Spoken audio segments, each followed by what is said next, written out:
Christmas Eve, and I was dying in an alley, sold like cattle, abandoned like trash. The man who'd ordered me as a bride took one look and turned away. My money? Stolen. My hope? Gone. I hadn't eaten in 3 days when two men found me in the dark, and they weren't there to help. I thought that was how my story would end, cold, hungry, and forgotten. Then a wagon rolled into that alley, and a cowboy's voice cut through the darkness. "Get up, you're coming home." I didn't know it then, but those 4 words would change everything.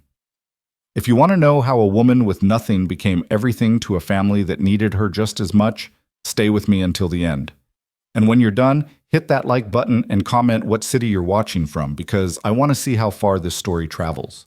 The heat of late summer in Wyoming had a particular quality to it, dry and relentless, the kind that baked the earth until it cracked and made breathing feel like swallowing dust. Even as the sun began its slow descent toward the horizon, the air shimmered with residual warmth, clinging to skin and clothes like an unwelcome memory. Marion Cross sat behind the silver Spur Inn, with her back pressed against the rough wooden planks of the building, her carpet bag clutched to her chest like a shield. The bag contained everything she owned in the world: 2 dresses, a hairbrush with several missing bristles, a tin cup, and a small Bible her mother had given her before the fever took her. It wasn't much, but it was hers. Or at least it had been. Now even that felt uncertain. 3 days. 3 days since she'd stepped off the train with her heart hammering against her ribs, scanning the platform for the face she'd only seen in a single daguerreotype. 3 days since Silas Pemberton had taken one long look at her and said, "No, this won't do." Marion closed her eyes against the memory, but it played behind her eyelids anyway, vivid and cruel. She'd been wearing her best dress, or what passed for best when you'd been a seamstress's assistant in Philadelphia with barely enough income to keep body and soul together. The fabric was clean, if worn thin at the elbows. Her hair had been pinned carefully beneath her bonnet. She'd practiced her smile in the train's small mirror, trying to look pleasant, hopeful, worthy. Silas Pemberton hadn't cared about any of that. He was a prosperous merchant, the letter had said, looking for a wife of good character and reasonable appearance to manage his household. The arrangement had been made through an agency, everything proper, everything documented.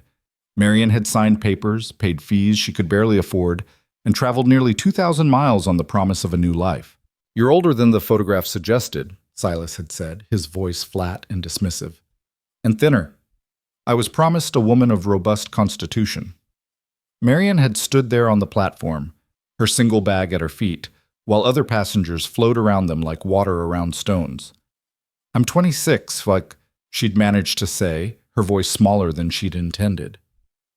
"The photograph was taken only 6 months ago, and I'm quite healthy, I assure you. The arrangement is canceled." Silas had already been turning away. "I'll speak to the agency about a refund of my fees." "But," Marion had reached out, not quite touching his sleeve. "Mr. Pemberton, please. I've traveled so far. If you'd just give me a chance." "I've made my decision."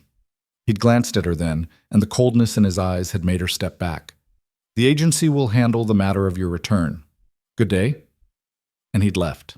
Simply walked away and climbed into a waiting carriage while Marion stood frozen on the platform, her entire future crumbling around her like ash. She should have gotten back on the train right then. Should have used what little money she had left to purchase a ticket back east, back to the cramped boarding house and the endless stream of mending and alterations that had barely kept her fed. Should have accepted defeat and retreated. But something in her had refused. Maybe it was pride, foolish, stubborn pride that insisted she shouldn't have to slink back like a kicked dog. Maybe it was desperation, the knowledge that Philadelphia held nothing for her anymore except poverty and loneliness. Or maybe it was simply exhaustion, the bone-deep weariness of fighting so hard for so long only to be rejected once again. So she'd taken her bag and walked into town, looking for somewhere to stay while she figured out what to do next. The Silver Spur Inn had seemed reasonable enough. The building was weathered but solid, with a painted sign that showed only modest peeling. Marion had climbed the front steps and approached the desk, where a heavy-set woman with steel gray hair was recording entries in a ledger. "I need a room, please," Marion had said. "Just for a few nights." The woman had looked up, her eyes sweeping over Marion in a single assessing glance. "That'll be $1.50 per night. In advance."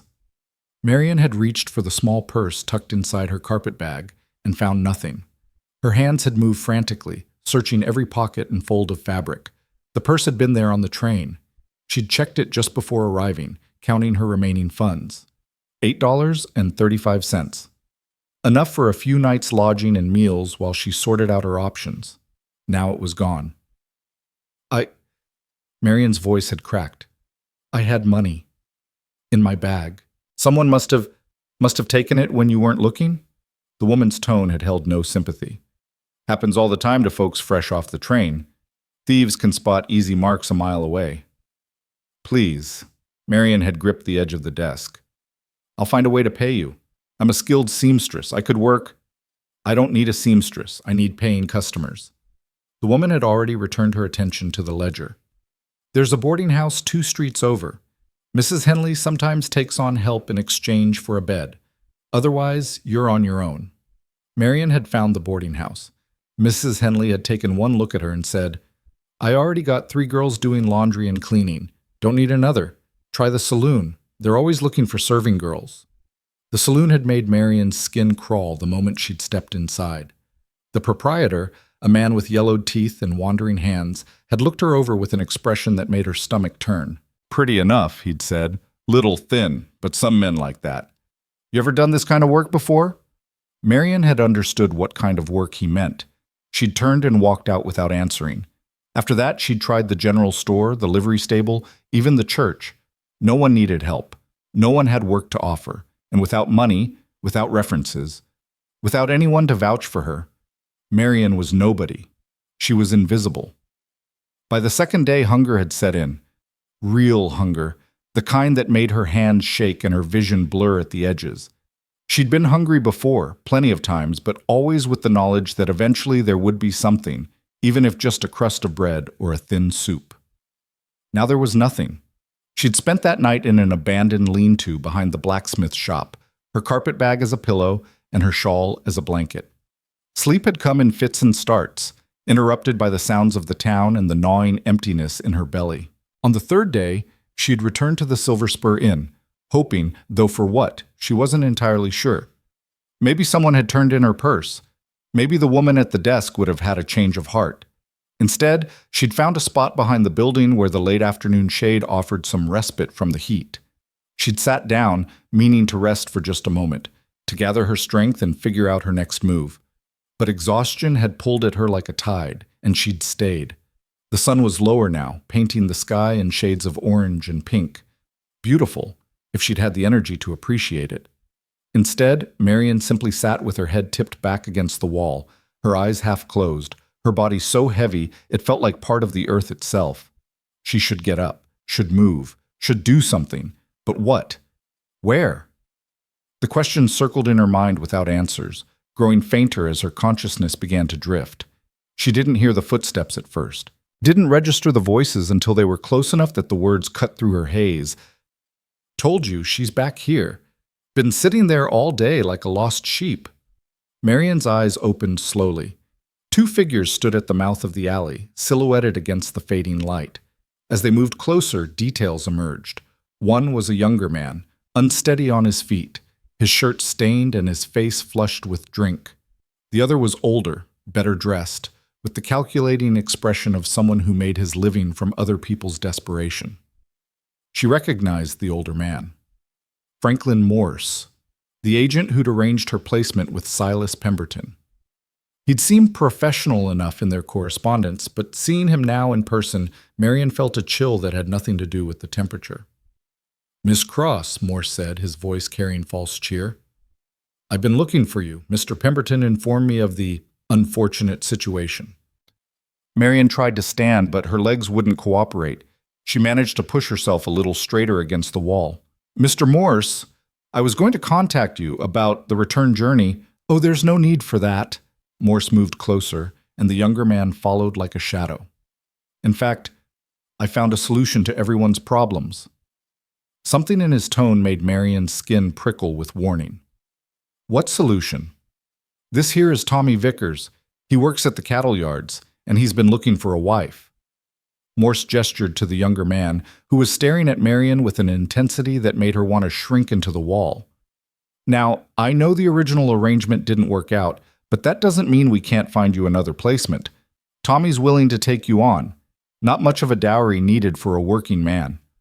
I'm not looking for another arrangement, Marion said, her voice steadier than she felt.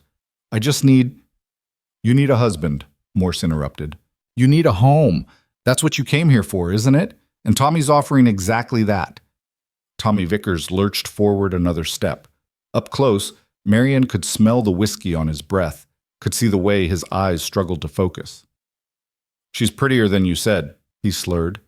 Little skinny, but that's all right. I like 'em delicate. I'm not interested, Marion said firmly. Thank you for the offer, Mr. Vickers, but I'll find my own way. Your own way? Morse's false cheer dropped away, revealing something harder underneath. Look at you. You haven't got a cent to your name. No job, no prospects, nowhere to sleep. How long do you think you'll last out here on your own? That's not your concern. Actually, it is. Morse pulled a folded paper from his jacket pocket. You signed a contract, Miss Cross. An agreement to enter into marriage upon arrival in Wyoming. The contract doesn't specify which marriage, and Tommy here is willing to honor it. That contract was with Silas Pemberton, who has voided his portion of the agreement, but the agency's fees were paid, travel was arranged, and we delivered you as promised. You still owe us fulfillment of the contract. Or, he paused meaningfully, payment for services rendered. I believe the total comes to approximately $45, including the finder's fee. $45. It might as well have been $1,000. Marion's throat went dry. I don't have that kind of money. I know you don't, which is why Tommy's offer is so generous. Morse's smile was sharp. He'll pay your debt to the agency, give you a home, put food in your belly. All you have to do is be his wife. Seems like a fair trade, doesn't it? I said no. Tommy's hand shot out and gripped her arm, pulling her halfway to her feet. Don't be stupid. You got nothing. You are nothing. Take what you're being offered. Marion tried to pull away, but his grip was iron strong despite the drink. Her carpetbag fell to the ground, spilling its meager contents into the dirt. Let go of me. You heard her. The voice came from behind them, calm and level, carrying the kind of authority that didn't need volume to be heard. All three of them froze. A wagon had rolled into the alley without any of them noticing, or maybe Marion had been too focused on the men in front of her to hear it approach. Now it stood between them and the street, blocking the exit. The man who'd spoken was climbing down from the driver's seat with the easy grace of someone accustomed to physical work. He was tall, broad-shouldered, wearing dusty work clothes and a hat that shadowed his face. But even in the fading light, Marion could see the set of his jaw, the quiet intensity of his gaze as he assessed the situation. Behind him, in the wagon bed, 4 children sat in various stages of attention. The oldest, a boy of perhaps 13, had gone still and watchful. 2 younger boys flanked a small girl, all of them staring with wide eyes. This doesn't concern you, friend, Morse said, his voice tight. Private business. Doesn't look private. The stranger moved forward, his steps measured and deliberate. Looks like a lady asking to be left alone and not getting her wish. The lady has obligations. The lady said no. The stranger's tone hadn't changed, still calm, still level, but something in it made Tommy Vickers release Marion's arm and step back. I heard her say it twice. That seems pretty clear. Morse's face had gone red. Now see here. I see fine. The stranger bent and gathered Marion's belongings, placing them carefully back in her carpetbag. Then he straightened and looked directly at her for the first time. You got somewhere to go, miss? Marion's voice came out barely above a whisper. No. He nodded once, as if this confirmed something. Then he shrugged out of his coat and draped it over her shoulders. The fabric was warm from his body, and it smelled of leather and hay and honest work. Well, you do now. He offered his hand. Get up, you're coming home. For a moment, Marion could only stare at him. His face was weathered from sun and wind with lines around his eyes that spoke of squinting at distant horizons.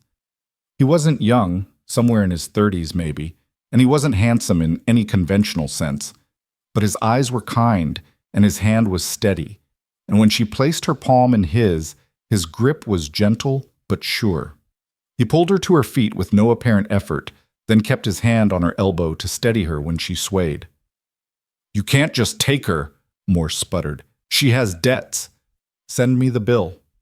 The stranger's attention never left Marion. "Lucas Hart Ranch, about 12 miles north of town. You have a problem with that arrangement. You can come discuss it with me there." "This is kidnapping." "This is giving a lady in distress a helping hand." Lucas finally looked at Morse, and his expression was like stone. "Something you clearly weren't planning to do. Now, I've got 4 kids in that wagon who need their supper, and this lady looks like she could use a meal too, so we're going to be on our way." He guided Marion toward the wagon with one hand on her elbow and her carpet bag in his other hand.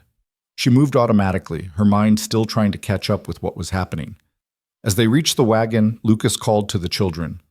"Evan, make some room in the back. Miss is going to ride with you." The oldest boy immediately shifted aside, creating space near the tailgate. The other children watched with silent curiosity as Lucas helped Marion up. His hands on her waist were impersonal, careful, the touch of someone helping a stranger, nothing more. "You'll be all right back here for a few miles?" he asked. Marion nodded, not trusting her voice. Lucas handed up her carpet bag, then climbed back into the driver's seat. With a flick of the reins, the wagon began to move. As they pulled out of the alley, Marion looked back once. Morse and Tommy Vickers stood in the shadows, watching. The agent's face was twisted with anger, but he made no move to follow. The wagon turned onto the main street, and the 2 men disappeared from view. Marion sat among the children, Lucas's coat still around her shoulders, and felt something inside her chest crack open, not breaking, but releasing. She'd been holding herself so tightly for so long, refusing to cry, refusing to beg, refusing to show just how desperate she'd become. Now, rattling down a dusty street in a stranger's wagon, headed toward an unknown destination, she felt tears slip down her cheeks. The oldest boy, Evan, glanced at her, then quickly away, clearly uncomfortable with her emotion. But the little girl, who couldn't have been more than 5 or 6, leaned against Marion's side with the easy trust of childhood. "Don't cry," the girl said softly. "Pa always makes things better." Marion didn't know how to respond to that, so she simply put her arm around the small, warm body beside her and watched as the town of Bridger Falls grew smaller behind them. The sun had nearly set now, painting the sky in deep purples and blues. Ahead, the road stretched out into open country, flanked by rolling hills and distant mountains. The air was cooler now, carrying the scent of sage and grass. Marion had no idea where she was going, didn't know who Lucas Hart really was, or why he'd stopped to help her, or what he expected in return. She should probably be frightened, should probably be questioning the wisdom of leaving with a strange man and his children. But she wasn't frightened. For the first time in 3 days, maybe longer, she felt something other than despair. She felt hope. And as the wagon carried her away from Bridger Falls and into the gathering dusk, Marion Cross allowed herself to believe that maybe, just maybe, her story wasn't over after all. Maybe it was just beginning. The wagon's rhythm was steady and surprisingly soothing, the creak of wood, the soft thud of hooves on packed earth, the occasional jingle of harness. Marion sat in the back, surrounded by children who studied her with varying degrees of interest and wariness. Evan, the oldest, had gone back to staring at the horizon, his jaw set in a way that reminded Marion of Lucas. He had the same strong bone structure, the same serious eyes. Next to him sat 2 younger boys who looked enough alike to be twins, though one was slightly larger. They whispered to each other in voices too low to hear, casting quick glances at Marion every few seconds. And then there was the little girl pressed against her side, the one who'd told her not to cry. Up close, Marion could see that her dress was carefully mended, her hair braided with obvious care, her face scrubbed clean despite the dust of travel. "What's your name?" Marion asked softly. The girl looked up at her with solemn brown eyes. "Rose. I'm 5. Well, almost 6. My birthday's in October." "That's a lovely name." "Mama gave it to me." Rose paused, then added matter-of-factly, "But Mama's dead now." The words were delivered without drama, but they hit Marion like a physical blow. She looked at the other children, really looked at them. and saw the same story written in their two serious faces, their careful silence, the way they sat so close together. These were children who'd known loss. "I'm sorry," Marion said, not just to Rose, but to all of them. The larger of the two middle boys shrugged. "It was 2 years ago. We're all right now." "That's Miles," Rose supplied helpfully. "And that's Caleb. He's my twin, but I'm older by 6 whole minutes." "I'm not your twin," Caleb protested. "Twins look the same. We don't look the same. Do not. Enough." Evan's voice was quiet but firm, and both younger boys fell silent immediately. He glanced at Marion, then away. "They always argue. Don't mind them." "I don't mind." Marion managed a small smile. "I had brothers once. They argued too." "Had?" Rose's voice was very small. "It was a long time ago." Rose seemed to accept this, settling more comfortably against Marion's side. After a moment, she asked, "Are you going to live with us now?" Marion faltered. "I don't know. Your father was kind enough to help me, but I don't want to impose." "Pa wouldn't have brought you if he didn't want you to come," Evan said. He still wasn't looking at her, but his tone was certain. "He doesn't do things by accident." Marion didn't know how to respond to that, so she fell silent, watching the landscape roll past. The land here was different from anything she'd known in Philadelphia. Open. Vast. The sky seemed to go on forever, deepening from purple to black as stars began to emerge. The air smelled clean, sharp, utterly unlike the coal smoke and crowded streets of the city. It should have felt alien. Instead, something in Marion's chest loosened, like a knot she hadn't known she was carrying. They rode for what felt like both an eternity and no time at all. Rose fell asleep against Marion's shoulder. Caleb and Miles eventually stopped whispering and started pointing out constellations to each other. Evan sat silent and watchful, his gaze moving between the road ahead and the woman in the wagon with them. Finally, Lucas pulled the wagon off the main road onto a narrower track. Ahead, Marion could see lights, warm and yellow against the darkness. "Almost home," Lucas called back, his voice carrying easily over the sound of the horses. Home. The word seemed both foreign and achingly familiar. As they drew closer, Marion could make out the shape of a ranch house, solid and low-slung, built to withstand the wind that swept across these open plains. Behind it stood a barn and several outbuildings, all in good repair. Even in the darkness, she could sense the order here, the care taken to maintain things properly. This was a working ranch, and it was worked by someone who took pride in it. Lucas pulled the wagon to a stop near the house and climbed down. He moved to the back and carefully lifted Rose, who mumbled in her sleep but didn't wake. The other children jumped down with the ease of practice. "Evan, get the horses settled," Lucas said quietly. "Miles, Caleb, you help him. I'll start supper." The boys moved off toward the barn without argument. Lucas turned to Marion, Rose still cradled in one arm. "Can you manage?" he asked, gesturing to the wagon. Marion nodded and climbed down less gracefully than the children but without falling. Her legs were stiff from sitting, her whole body trembling with exhaustion that went bone deep. Lucas studied her face for a moment, then jerked his head toward the house. "Come on, you need to eat." The interior of this house was clean and simply furnished, a large main room with a fireplace, a table with 6 chairs, shelves lined with books, and simple crockery.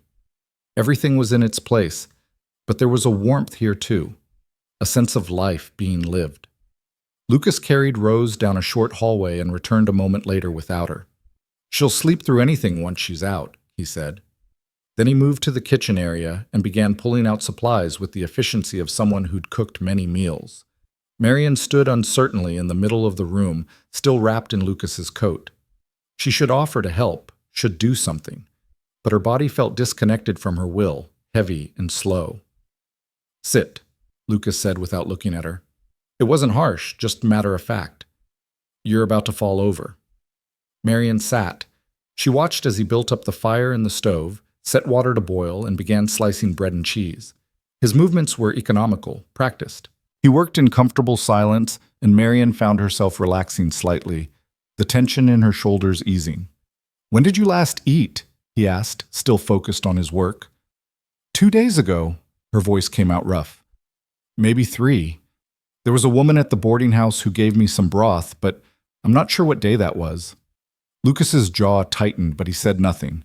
He just kept working, and a few minutes later he placed a plate in front of her. Bread, cheese, cold chicken, and an apple.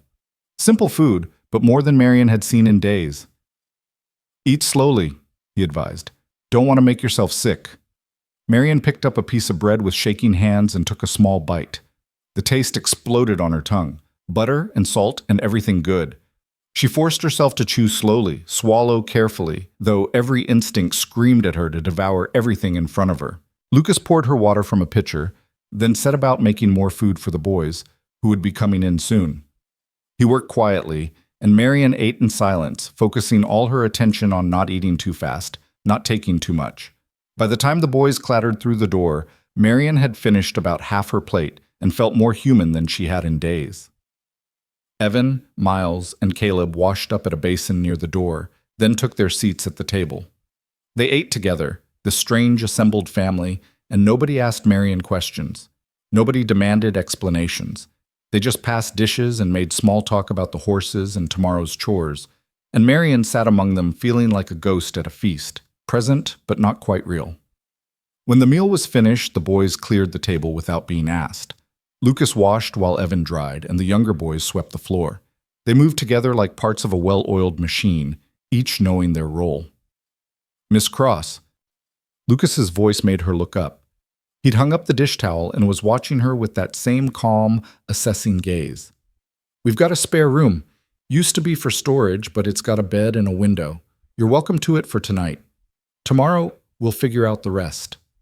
Marion's throat felt tight. I can't pay you. I don't have anything.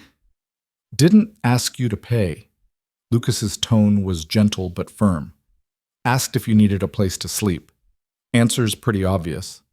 But tomorrow, he repeated. For now, just rest. He showed her to a small room off the main hallway. It was simple. A narrow bed with clean sheets, a small dresser, a window with curtains that someone had sewn by hand. There was a rug on the floor and a lamp on the dresser, already lit. Washroom's at the end of the hall, Lucas said. There's water in the pitcher if you need it. Boys and I are early risers, but don't feel like you need to be up at dawn. Sleep as long as you need. Marion clutched her carpetbag to her chest. Mr. Hart, Lucas. She forced herself to meet his eyes. Why are you doing this? You don't know me. I could be anyone. I could be... You're someone who needed help, he said simply. That's enough. He left before she could respond, closing the door softly behind him. Marion stood in the middle of the small room and felt the last of her composure crumble. She sank onto the bed, her bag still clutched in her arms, and let herself cry, really cry, for the first time since she'd stepped off that train 3 days ago. She cried for the humiliation of Silas Pemberton's rejection, for the theft of her money and the days of hunger and fear, for the men who'd cornered her in that alley and the way they'd looked at her like she was property to be traded. But she also cried with relief, because for the first time in longer than she could remember, she was safe, fed, warm. She didn't know what tomorrow would bring. Didn't know if Lucas would change his mind, or if those men from town would come looking for her, or if this was just a brief respite before everything fell apart again. But tonight, she had a bed. She had food in her stomach. She had a locked door between her and the world. It was enough. It had to be enough. Marion eventually rose and washed her face in the basin, changed into her nightgown, and climbed between the clean sheets. The bed was soft, the pillow smelled like lavender, and through the window she could see stars scattered across the sky like diamonds. She closed her eyes and, for the first time in 3 days, slept without fear. Morning came with the sound of roosters and the low murmur of voices from the kitchen. Marion woke slowly, disoriented at first by the unfamiliar surroundings. Then memory flooded back. The wagon, the ranch, Lucas Hart's quiet offer of sanctuary. She sat up, wincing at the stiffness in her muscles. The room was bright with early sunlight streaming through the curtains, illuminating dust motes that danced in the air. Outside, she could hear the sounds of a working ranch coming to life. Horses nickering, the clang of metal on metal, boots on wooden planks. Marion dressed quickly in her other dress, the one that wasn't quite as worn as what she'd been wearing yesterday. She pinned her hair as neatly as she could manage without a proper mirror, then stood for a moment with her hand on the doorknob, gathering her courage. She had no idea what she was walking into, no idea what Lucas expected from her, or what kind of arrangement this was supposed to be. But staying in the room wouldn't answer those questions. The kitchen was empty when she emerged, though evidence of breakfast lingered. Dishes in the wash basin, the smell of coffee and bacon still hanging in the air. On the table sat a covered plate with a note written in careful, blocky letters. For Miss Cross, help yourself to coffee. Marian lifted the cloth to find eggs, bacon, and toast kept warm. Her eyes stung at the simple kindness of it. She sat and ate slowly, savoring each bite, and had just finished when the back door opened. Lucas stepped inside, his shirt sleeves rolled up and his hat in his hands. He stopped when he saw her, nodded once, then moved to pour himself coffee from the pot on the stove. "Sleep all right?" he asked, his back to her. "Yes. Thank you." Marian stood, gathering her plate. "And thank you for breakfast. You didn't have to, had to make it for the boys anyway. No trouble to make extra." He turned, leaning against the counter with his coffee cup cradled in both hands. "We should talk." Marian's stomach clenched despite the food she'd just eaten. "Of course." Lucas gestured to the table, and they both sat. He was quiet for a moment, studying his coffee as if it held answers. When he finally spoke, his voice was measured and careful. "I'm not going to ask about your business. What happened before yesterday, that's yours to tell or not tell, as you see fit. But I do need to understand what you're running from, if it's going to show up on my doorstep." "I'm not running from anything illegal," Marian said quickly. "I came here as a mail-order bride. The man who arranged for me, Silas Pemberton, he rejected me the moment I arrived. Then my money was stolen, and I couldn't afford passage back east. That agent, Franklin Morse, he tried to force me into another arrangement with that man, Tommy Vickers." Lucas's expression didn't change, but something flickered in his eyes. "Morse has a reputation, not a good one.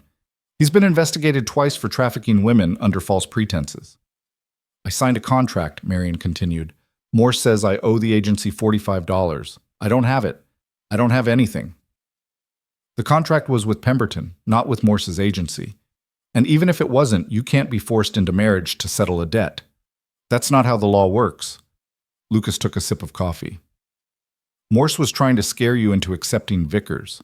Once you did, he'd get his money from Vickers and wash his hands of the whole thing. You think he'll come here?"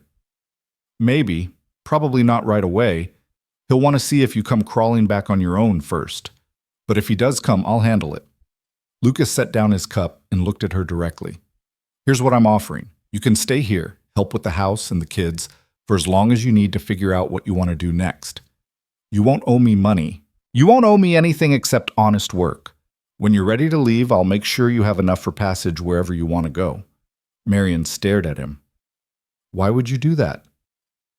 Lucas was quiet for a long moment. When he spoke, his voice was soft, almost distant.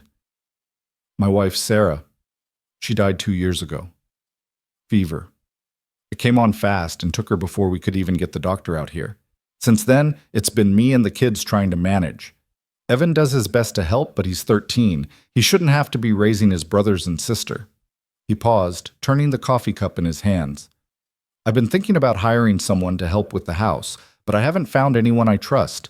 Most women in town either want to get married or they're already married. The ones who aren't, well, they're not the kind I'd want around my children. You're in need of a place. I'm in need of help. Seems like we could help each other." "You're trusting me with your children based on 5 minutes in an alley. I'm trusting my gut, and my gut says you're someone who's had a run of bad luck but isn't looking for handouts. You were sitting behind that inn half-starved, but you weren't begging. You weren't crying. You were just enduring. That tells me something about your character." Marian's throat felt tight. "What if I'm not good with children?" A hint of a smile touched Lucas's mouth. "Rose fell asleep on you in about 10 minutes. That's a record. Girl usually won't settle for anyone but me." Before Marian could respond, the back door burst open and Caleb tumbled in, followed closely by Miles. Both boys were flushed and breathing hard. "Pa, the fence in the south pasture is down again," Miles announced. "Same spot as last week." Lucas sighed and stood. That old post finally give up? Snapped clean through. Horses are still in the pasture, but they could wander if we don't fix it soon. All right. Get Evan and the tools. We'll head out after I finish my coffee. Lucas glanced at Marion. You settle in today? Look around? Get your bearings? We can talk more tonight. He drained his cup and headed out with the boys, leaving Marion alone in the kitchen. She sat for a moment, processing everything. Then she stood and began washing the breakfast dishes.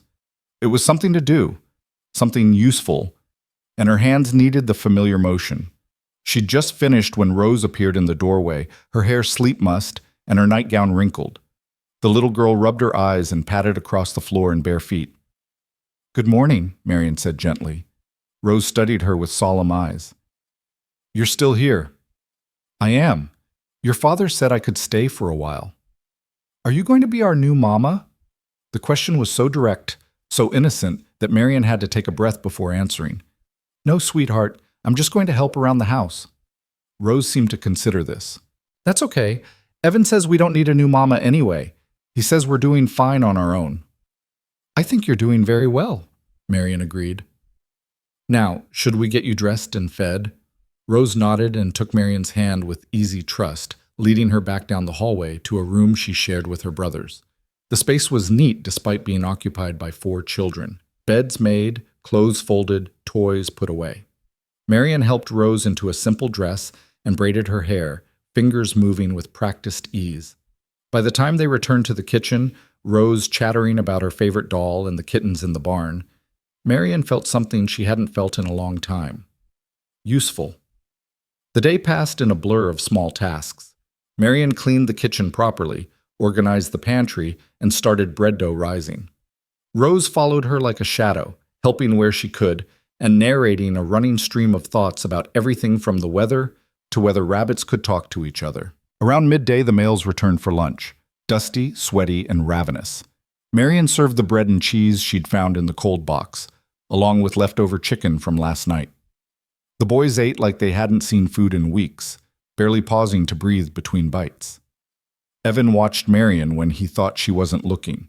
His expression wasn't hostile exactly, but it wasn't welcoming either. Wary, reserved, like he was waiting for her to prove herself one way or another. After lunch, Lucas and the boys headed back out to finish the fence. Rose announced she was going to play with the kittens and invited Marion to join her. The barn was dim and cool, smelling of hay and horses and the particular sweetness of well-kept livestock.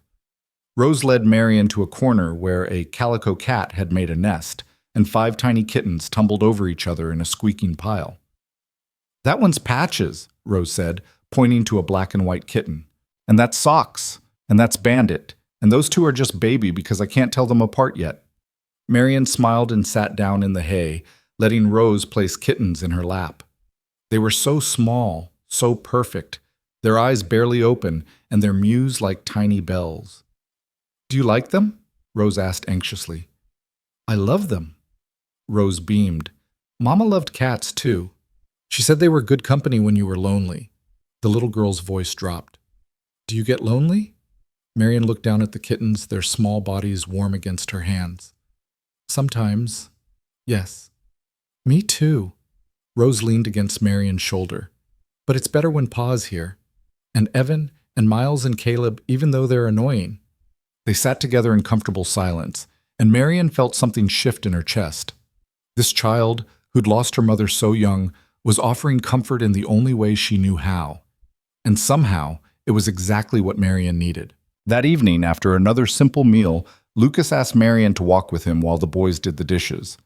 They strolled toward the pasture where horses grazed in the fading light, the air cooling and pleasant. You've been busy today, Lucas observed. I wanted to be useful. You are. Rose hasn't stopped talking about you all afternoon. According to her, you're the best person she's ever met, aside from me and her mama. Marion felt her cheeks warm. She's a sweet child. She is, but she's also lonely in a way the boys aren't. They have each other, always have. Rose was so young when Sarah died that she barely remembers having a mother. She's been the only girl in a house full of men and boys, and I know she feels it even if she doesn't say so. They reached the fence and leaned against it, watching the horses. One of them, a gray mare, ambled over and nudged Lucas's shoulder, looking for treats. He scratched her nose absently. I meant what I said this morning, Lucas continued. You can stay as long as you need to, but I want to make sure you understand what that means. This isn't charity. I need help, real help, and I'm offering you a job, not a handout. You'll work, and in exchange you'll have room and board and a small wage when I can manage it. What about those men, Morse and Vickers? Let me worry about them. Lucas's jaw tightened. Men like that are bullies. They prey on people who can't fight back. But they're also cowards.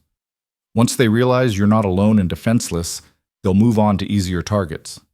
You're very confident. I'm a realist, and I know this territory. Morse won't want trouble with me. I'm on the town council, and I've got friends who don't take kindly to men who mistreat women. He'll bluster and threaten, but in the end, he'll back down. Marian wanted to believe him, but she'd learned the hard way that promises didn't always hold. What if he doesn't? She asked quietly. Lucas turned to look at her, his expression serious. Then I'll make it very clear that you're under my protection and that any attempt to force you into anything will be met with consequences. I'm not a violent man, Miss Cross, but I will defend what's mine. And while you're on this ranch, you're mine to defend. The words should have felt possessive, threatening. Instead, they felt like a shield. Thank you, Marian whispered. They stood in companionable silence as the sun set, painting the sky in shades of orange and pink. In the distance, Marian could hear the boys' voices raised in some kind of argument, followed by Evan's quieter intervention. Normal sounds, family sounds. Tell me about your wife, Marian said suddenly. If you don't mind. Lucas was quiet for so long she thought he wouldn't answer. Then he said, Sarah was a force of nature. Small woman, but fierce. She could outwork most men, outthink all of them, and she never backed down from a challenge. When we met, I was a drifter with big ideas and no money.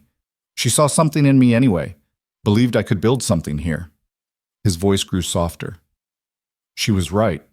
We built this ranch from nothing, just the two of us and Evan, who was barely walking. Then came the other boys and Rose. Sarah loved being a mother, loved this life. When the fever took her, he stopped, swallowed hard. It broke something in all of us, but especially in the kids. They lost their whole world in a single night. I'm sorry.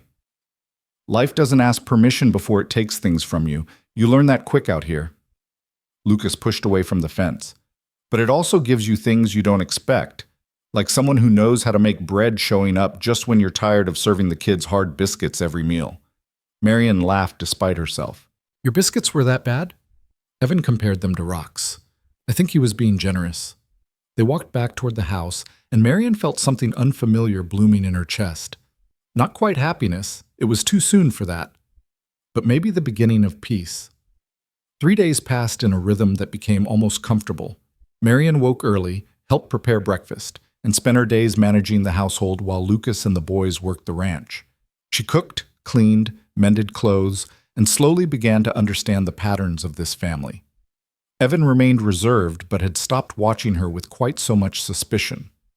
Miles and Caleb had decided she was acceptable, especially after she'd helped them build a trap for catching lizards, a project that had resulted in chaos, laughter, and exactly 0 captured lizards. Rose had become her constant companion, following Marian through her tasks and chattering endlessly about everything and nothing, and Lucas was steady, quiet. He treated Marian with careful respect, never presuming, never crossing the unspoken boundaries between employer and employee. But sometimes she caught him watching her with an expression she couldn't quite read. On the 4th morning, everything changed. Marian was hanging laundry in the yard, Rose playing nearby with her doll, when she heard the sound of horses approaching. She turned to see 2 riders coming up the drive, and her stomach dropped when she recognized them. Franklin Morse sat astride a bay gelding, his face set in grim determination. Beside him rode Tommy Vickers, looking more sober than he had in the alley, but no less dangerous. Marian's hands froze on the wet sheet she'd been pinning. Rose looked up, sensing her tension. "Who's that?" the little girl asked. "Go inside," Marian said quietly. "Find your father." "But now, Rose, please." Something in Marion's voice made Rose obey without further argument. She gathered her doll and ran for the barn where Lucas was working. Marion stood her ground as the two men dismounted. Morse's smile was all teeth and no warmth. "Miss Cross, I thought I might find you here." "Mr. Morse," Marion kept her voice level. "What do you want?" "What I want is for you to honor your contract. You signed an agreement that Mr. Pemberton voided when he rejected me. The agreement was with the agency, not with Pemberton specifically, and Tommy here is willing to honor it in Pemberton's place." Morse pulled a folded document from his jacket. "Everything legal and proper. All you have to do is come back to town and sign the new papers." "I'm not interested." Tommy Vickers stepped forward, his face flushed. "Now see here, you don't have a choice in this. You owe money, and I'm offering to pay it. That makes you mine." "I'm not yours. I'm not anyone's." Marion's voice shook slightly, but she didn't back down. "I told you in town, and I'm telling you now, I'm not marrying you." "You think you can just hide out here on Hart's ranch?" Morse's voice turned sharp. "Playing house with his kids? Lucas Hart is a good man, but he's not going to protect you forever. Sooner or later, you'll have to face reality. The reality is that she's employed here, doing honest work for honest pay." Lucas's voice came from behind Marion, calm but carrying steel underneath. "And she doesn't owe you a damn thing." Marion turned to see Lucas walking toward them, Evan close behind. The boy's hands were clenched into fists, his young face hard with anger. Morse's expression soured. "Hart, I should have known you'd stick your nose into this. It's my ranch, my employee. That makes it my business." Lucas stopped beside Marion, his presence solid and reassuring. "Now you've said your piece, time for you to leave." "We're not leaving without her," Tommy said stubbornly. She doesn't owe you anything," Lucas interrupted. "Your so-called contract isn't worth the paper it's written on. You want to take this to a judge, go ahead, but I'm guessing you won't because you know exactly how that would turn out." Morse's face reddened. "You can't just keep her here against the law." "I'm not keeping her anywhere. She's free to leave any time she chooses, but she's choosing to stay. You got a problem with that? Take it up with Sheriff Dawson. I'm sure he'd be very interested to hear about how you're trying to force women into marriage to settle debts." The mention of the sheriff made Morse's expression falter. Lucas noticed and pressed his advantage. "In fact, why don't we all ride into town right now and discuss this with him? I'm sure he'd love to hear about your business practices, Morse. All those women you've placed who mysteriously end up with men they never agreed to marry. The ones who try to leave and find themselves facing threats and coercion." "That's slander. It's truth, and you know it." Lucas's voice was cold now. "You've been playing this game for years, and you've gotten away with it because most of your victims are too scared or too desperate to fight back. But Miss Cross isn't alone anymore. She's got people who'll stand with her." "She's got us," Evan said suddenly, his young voice clear and strong. "And if you try to take her, you'll have to go through all of us." Morse looked between Lucas and Evan, calculation in his eyes.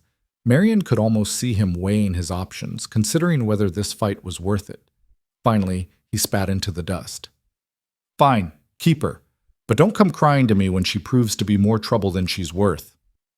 "I won't," Lucas said evenly. Tommy Vickers looked like he wanted to argue, but Morse grabbed his arm. "Come on, we're wasting our time here." They mounted their horses and rode off at a canter, dust rising in their wake. Marion watched them go, her whole body trembling with adrenaline and relief. When they were out of sight, she turned to Lucas. "Thank you." "You don't need to thank me for doing what's right." Lucas's expression softened. "You all right?" "I am now."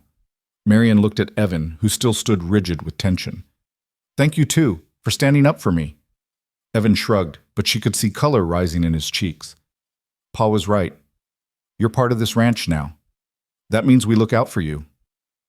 Something in Marion's chest cracked open at those words. Part of this ranch. Part of something. It had been so long since she'd belonged anywhere that she'd forgotten what it felt like. "I should finish the laundry," she said, her voice unsteady. Lucas nodded. "I'll be in the barn if you need anything." He walked away with Evan, their voices low as they talked. Marion turned back to her task, but her hands were shaking too badly to pin the sheets.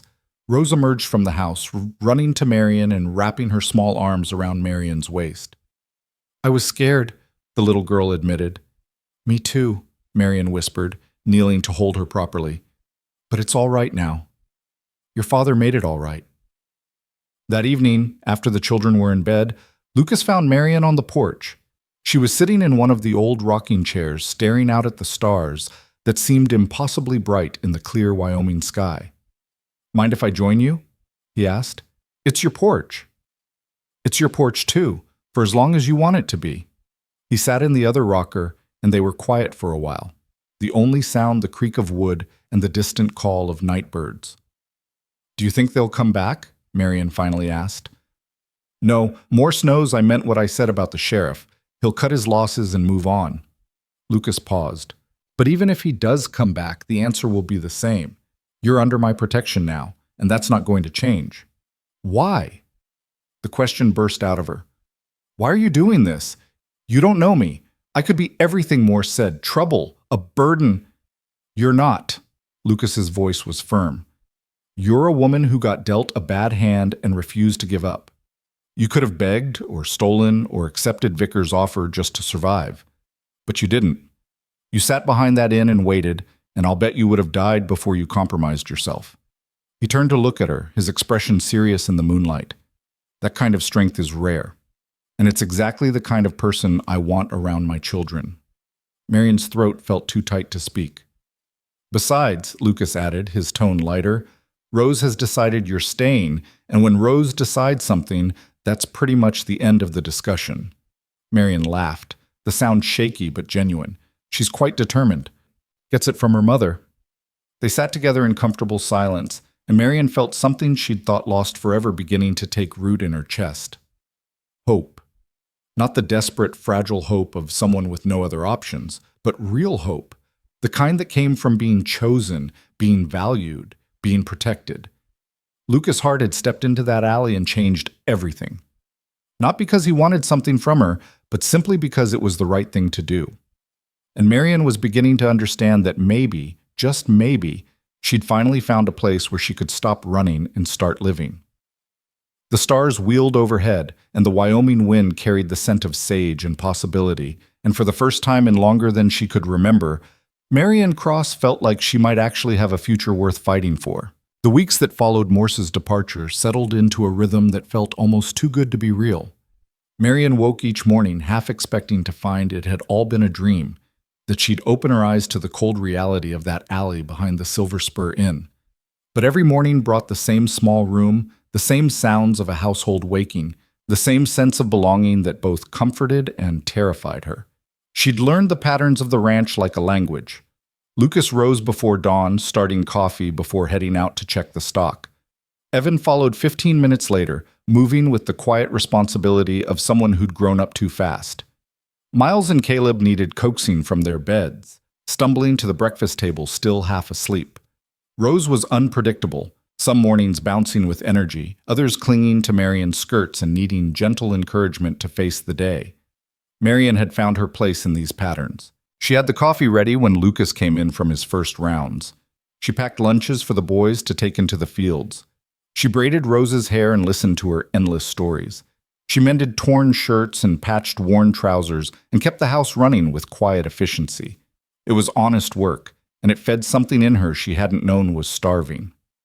One morning in early October, Marion was kneading bread dough when Evan appeared in the kitchen doorway. He stood there awkwardly, shifting his weight from foot to foot in a way that reminded her he was still just a boy despite the man's work he did. "Need something?" she asked, keeping her voice casual. "Ma used to make apple pie this time of year," he said abruptly. "There's wild apples down by the creek. I was thinking, if you wanted, we could pick some." It was the first time Evan had voluntarily sought her out for anything beyond basic household matters. Marion felt the significance of the moment like a weight in her chest. "I'd like that," she said simply. They went that afternoon, taking Rose and the twins with them. The walk to the creek was beautiful, the autumn air crisp and the cottonwood trees already turning gold. Rose skipped ahead, singing some nonsensical song, while Miles and Caleb raced each other over every fallen log and boulder. Evan walked beside Marion, quiet but not uncomfortable. When they reached the apple trees, gnarled and wild and heavy with small tart fruit, he showed her which ones Sarah had preferred. She said the little ones made the best pies, he explained, reaching up to pluck a reddish apple from a high branch. Bigger ones are too sweet, too soft. These have more flavor. Marian took the apple he handed her, turning it over in her palm. Your mother sounds like she was a wonderful cook. She was good at everything. Evan's voice was matter-of-fact, but Marian heard the grief underneath. Pa says I'm like her that way. Good with my hands, good at figuring things out. I can see that. You work harder than most grown men I've known. Evan's ears went pink, but he looked pleased. They picked in companionable silence for a while, filling the baskets they'd brought. Rose tried to help, but kept eating more apples than she collected. The twins had abandoned picking entirely in favor of building a dam in the creek. Can I ask you something? Evan said suddenly. Of course.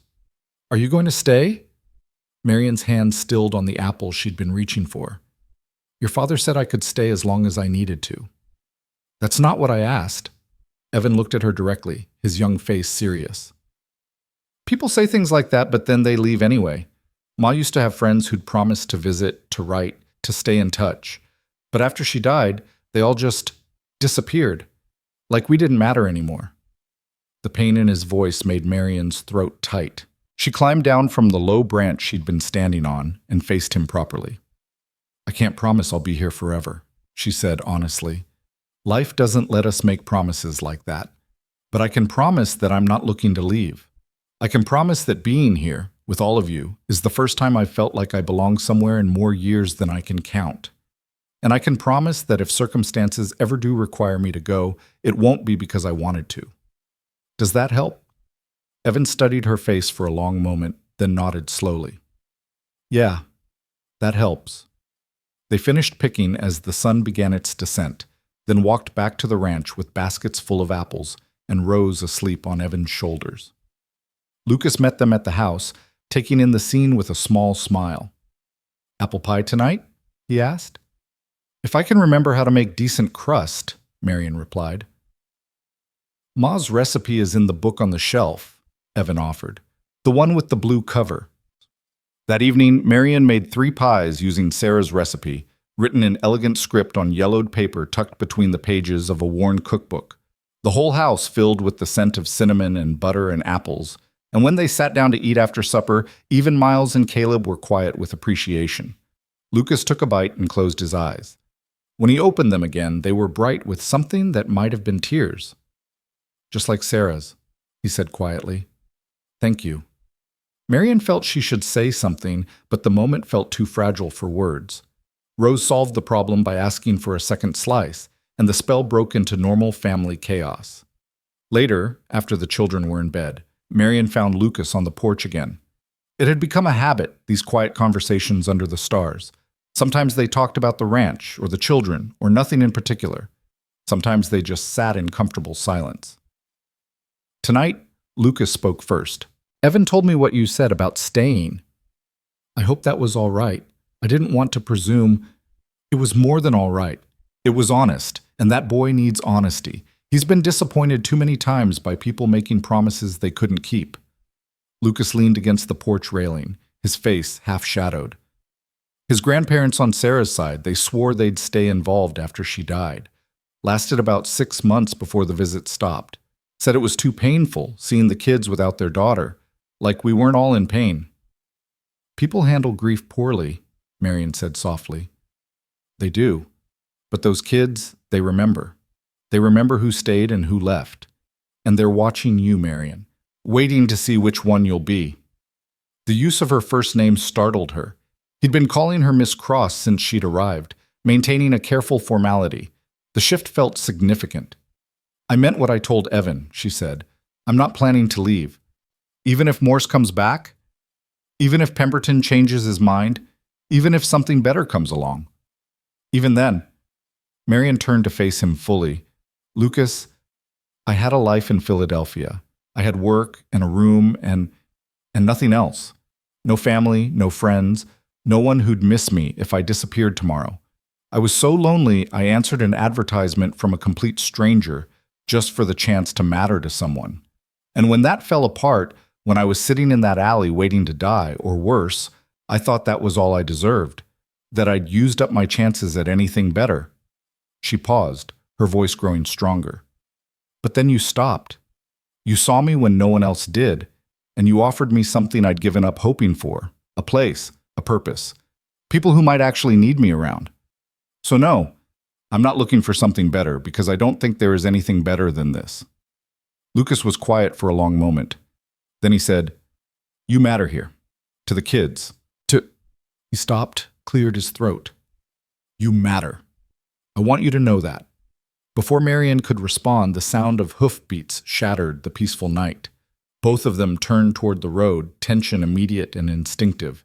A single rider was approaching fast, the horse's gait urgent. As they drew closer, Lucas relaxed slightly. "That's James Thornton from the neighboring ranch. Something must be wrong." The rider pulled up in a cloud of dust, and James Thornton swung down from his horse before it had fully stopped. He was a weathered man in his 50s, his face grim in the lamplight spilling from the house. "Lucas, sorry to come so late, but I thought you should know. Franklin Morse was at the saloon tonight, drinking heavy and talking big. Says he's filing a complaint with the territorial judge about you harboring a woman with outstanding debts. Claims you're interfering with legitimate business contracts." Lucas's jaw tightened. "He's bluffing. There's no legitimate contract." "Maybe so, but he's got Tommy Vickers backing his story, and he's convinced a few other men to sign statements saying they witnessed the original agreement. Judge Morrison is sympathetic to business interests, even questionable ones. If Morse presents it right, Morrison might side with him just to avoid setting a precedent about debt enforcement." Marion felt ice in her stomach. "What does that mean?" Thornton glanced at her, sympathy in his eyes. "Means there could be a hearing. If the judge rules in Morse's favor, you could be legally obligated to either pay the debt or honor the contract. And if you can't pay—" "She's not honoring any contract with Tommy Vickers," Lucas said flatly. "I'll pay the debt myself if it comes to that." "Lucas, no," Marion started, but he cut her off with a look. "Not up for discussion, but it won't come to that. I know Judge Morrison. He's got his quirks, but he's not corrupt. Once he hears the full story, he'll throw Morse's complaint out." "When's the hearing?" Lucas asked Thornton. 3 days. Monday morning at the courthouse. Morse made sure half the town heard about it. He's trying to make an example of you, Lucas. Show that even a man of your standing can't just ignore legal obligations. After Thornton left, Lucas and Marion sat back down on the porch. The peaceful mood from earlier was shattered, replaced by tension and worry. "I'm sorry," Marion said quietly. "I've brought nothing but trouble to your doorstep. You've brought capable hands, good cooking, and the first genuine laughter I've heard from Rose in 2 years. That's not trouble." Lucas's voice was firm. "Morse is the problem, not you. And Monday we're going to make sure everyone knows it." The next 3 days passed in a strange kind of limbo. The household routines continued, but underneath everything was a current of anxiety. Evan became more protective, following Marion around like a silent guardian. Rose grew clingy, sensing the tension even if she didn't understand its source. Miles and Caleb were quieter than usual, their typical rowdiness subdued. Lucas spent hours going through paperwork, writing letters, and riding into town to speak with people Marion never met. He wouldn't tell her the details, just said he was building their case. Sunday evening, the night before the hearing, Lucas called a family meeting around the dinner table. All 4 children sat with unusual stillness, their faces serious. "Tomorrow Miss Marion and I have to go to town for a hearing," Lucas explained, his tone calm but honest. "Mr. Morse is claiming she owes money and trying to force her into a contract. We're going to explain to the judge why that's not true and not legal. Evan, you'll be in charge while we're gone. Mrs. Thornton has agreed to check in around midday." "What if the judge says she has to leave?" Rose's voice was very small. "He won't," Lucas said with more confidence than Marion felt. "But if something unexpected happens, I want you all to remember that we're a family. We stick together and we take care of our own. Miss Marion is our own now, understood?" 4 heads nodded solemnly. That night, Marion couldn't sleep. She lay in her small room, staring at the ceiling and trying not to imagine all the ways tomorrow could go wrong. Around midnight, she gave up and went to the kitchen for water. Lucas was already there, sitting at the table with papers spread in front of him. He looked up when she entered, unsurprised. "Couldn't sleep either?" he asked. "Too many thoughts." Marion poured herself water and sat across from him. Lucas, if the judge rules against us, I want you to let me pay the debt however I have to. I won't let you sacrifice for me. And I won't let Morse bully you into a marriage you don't want. We're past that kind of barbarism, even out here. Lucas gathered his papers into a neat stack. I've been thinking about this all wrong. Morse wants to make this about contracts and debts and legal obligations. But that's not what this is really about. Then what is it about? Control. Power. He makes his living convincing desperate women they have no choices, then profiting when they accept whatever he offers. You're dangerous to him because you said no. You found another option, a better option, and that threatens his entire business model. If you can escape, other women might try too. Marion hadn't thought about it that way. So what do? We make sure the judge understands that. We show him you're not some runaway bride shirking obligations. You're a woman who was defrauded, abandoned, and then targeted by a predator. We show him that Morse's business is exploitation dressed up in legal language. And we make him see that ruling in Morse's favor sets a precedent that could hurt a lot of women who come after you. Lucas's eyes met hers across the table. You're not just fighting for yourself tomorrow, Marion. You're fighting for every woman who might find herself in a similar situation. That's why we can't lose. The weight of it settled on Marion's shoulders, but instead of crushing her, it felt like armor. Lucas was right. This was bigger than just her. Then we won't lose, she said quietly. Monday morning dawned clear and cold. Marion dressed in her best dress, the one she'd worn when she first arrived, carefully cleaned and pressed. She braided her hair simply and looked at herself in the small mirror, trying to see what the judge would see. A woman. Just a woman. Neither a commodity nor a burden, just someone trying to live with dignity. The ride to town was quiet. Lucas drove the wagon with Marion beside him, both of them lost in their own thoughts. The children had hugged her goodbye with fierce intensity, and Marion had promised to come back. She intended to keep that promise.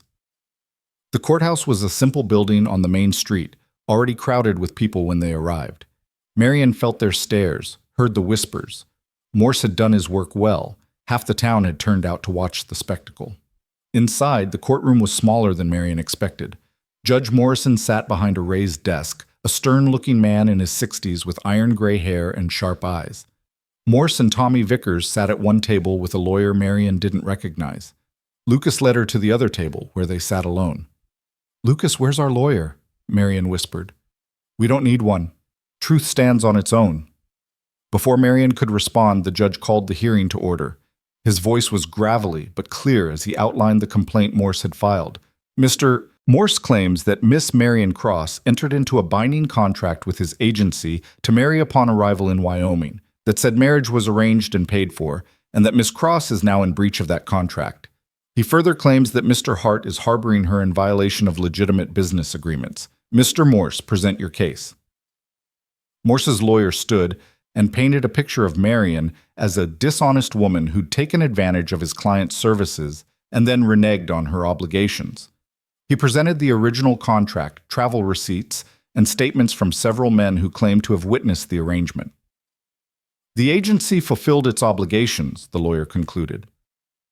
"They brought Miss Cross to Wyoming as agreed. The fact that the original placement didn't work out is unfortunate, but it doesn't void Miss Cross's obligation to enter into a marriage or repay the agency's costs. Mr. Vickers has generously offered to honor the contract in place of the original client, providing Miss Cross with exactly what she came here seeking, a husband and a home. Her refusal to accept this reasonable solution is a clear breach of contract." Judge Morrison listened without expression, making occasional notes. When Morse's lawyer sat down, the judge looked at Lucas. "Mr. Hart, I understand you're representing yourself and Miss Cross." Lucas stood. "I am, Your Honor, and with respect to opposing counsel, nearly everything he just said is either misleading or outright false." A murmur ran through the courtroom. Lucas waited for it to subside, then continued. "First, the contract Miss Cross signed was with a specific individual, Silas Pemberton. When Mr. Pemberton rejected her upon arrival, that contract was voided by his own actions, not hers. Second, the agency did not fulfill its obligations. They promised Miss Cross a legitimate marriage arrangement, and instead delivered her to a man who took one look at her and walked away. Third, Miss Cross's money was stolen while she was in transit, leaving her unable to pay for return passage even if she'd wanted to. Lucas pulled papers from his jacket. I have here a statement from the sheriff confirming that multiple complaints have been filed about theft targeting new arrivals at the train station. I also have testimony from 3 women who used Morse's agency and found themselves in situations nothing like what they were promised, including one who was placed with a man currently serving time for assault. Judge Morrison's eyebrows rose. He gestured for Lucas to bring the papers forward, and he studied them carefully. Furthermore, Lucas continued, Mr. Vickers is not generously offering to honor anything. He's offering to purchase Miss Cross like livestock. The contract she signed was for a specific arrangement with a specific individual based on specific representations about that individual's character and circumstances. Substituting a drunk stable worker with a violent temper is not the same arrangement. Tommy Vickers surged to his feet. I never laid a hand on her.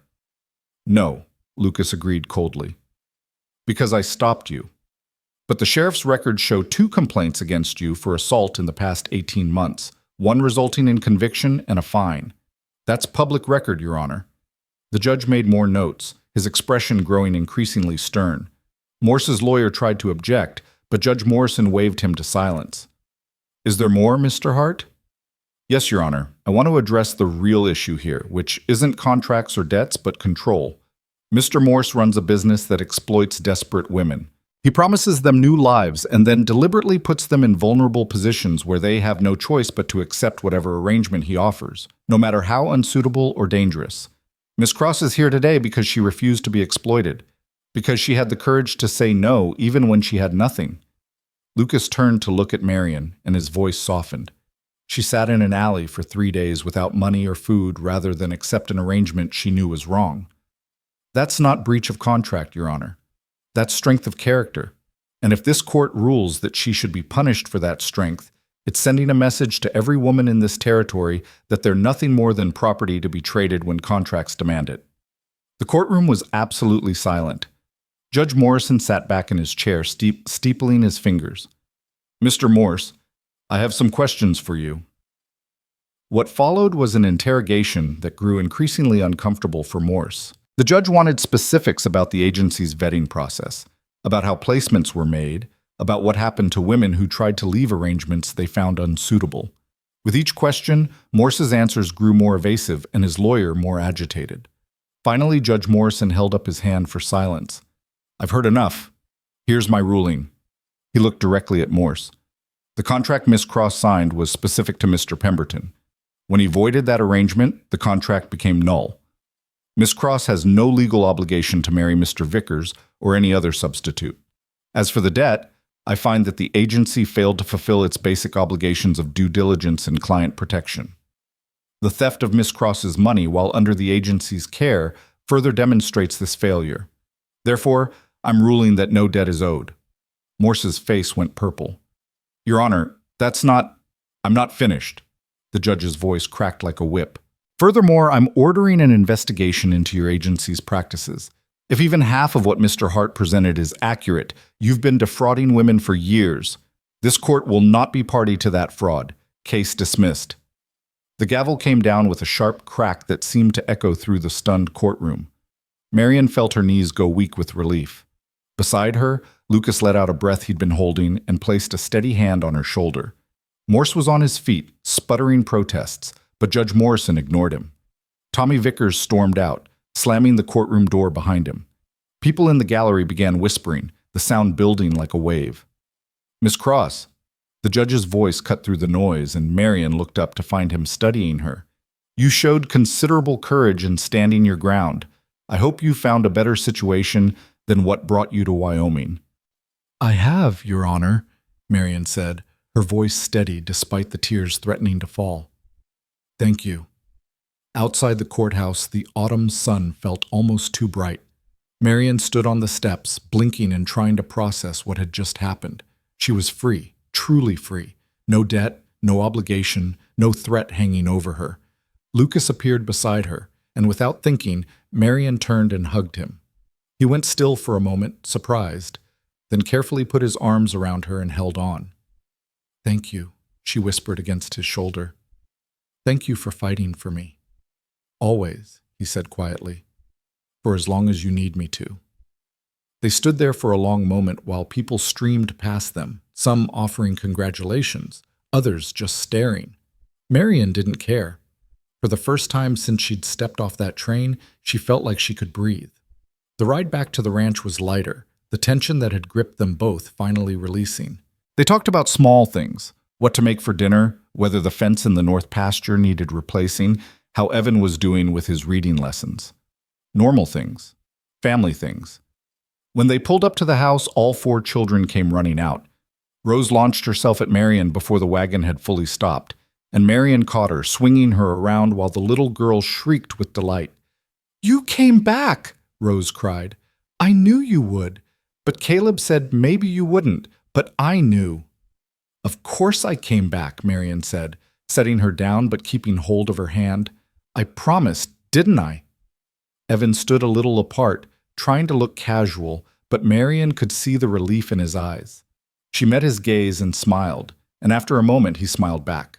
That evening they celebrated with a special dinner, fried chicken and mashed potatoes and the last of the apple pie.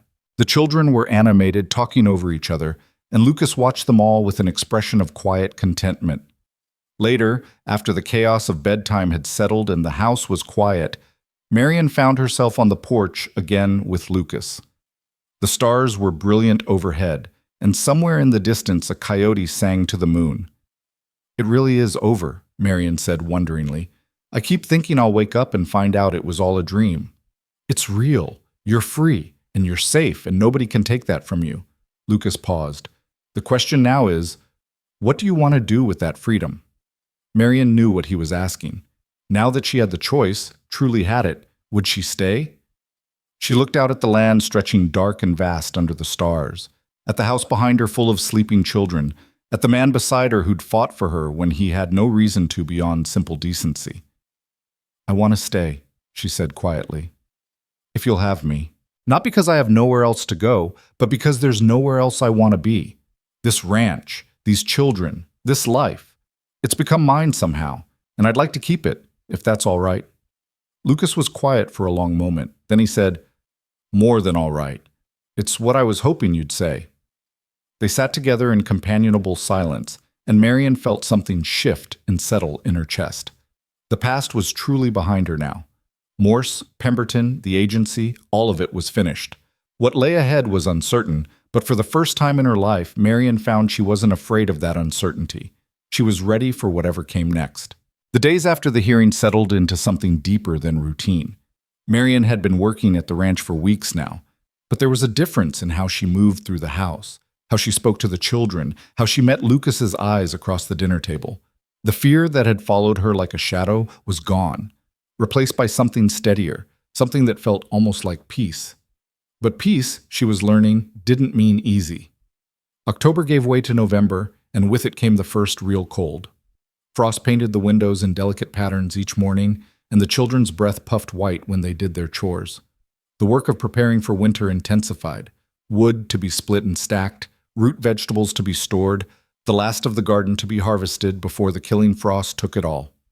Marion threw herself into the work with a determination that sometimes surprised even her. She learned to render fat for soap, to salt meat for preservation, to check the root cellar for signs of rot or pest damage. Her hands, once soft from seamstress work, grew calloused and strong. Her back ached at the end of each day, but it was an honest ache, the kind that came from work that mattered. The children tested her in small ways, as children do. Miles and Caleb brought a snake into the house, hiding it in a basket near where Marion was working. When she discovered it, she'd calmly carried the basket outside, released the snake, and informed the boys they'd be doing their own laundry for a week.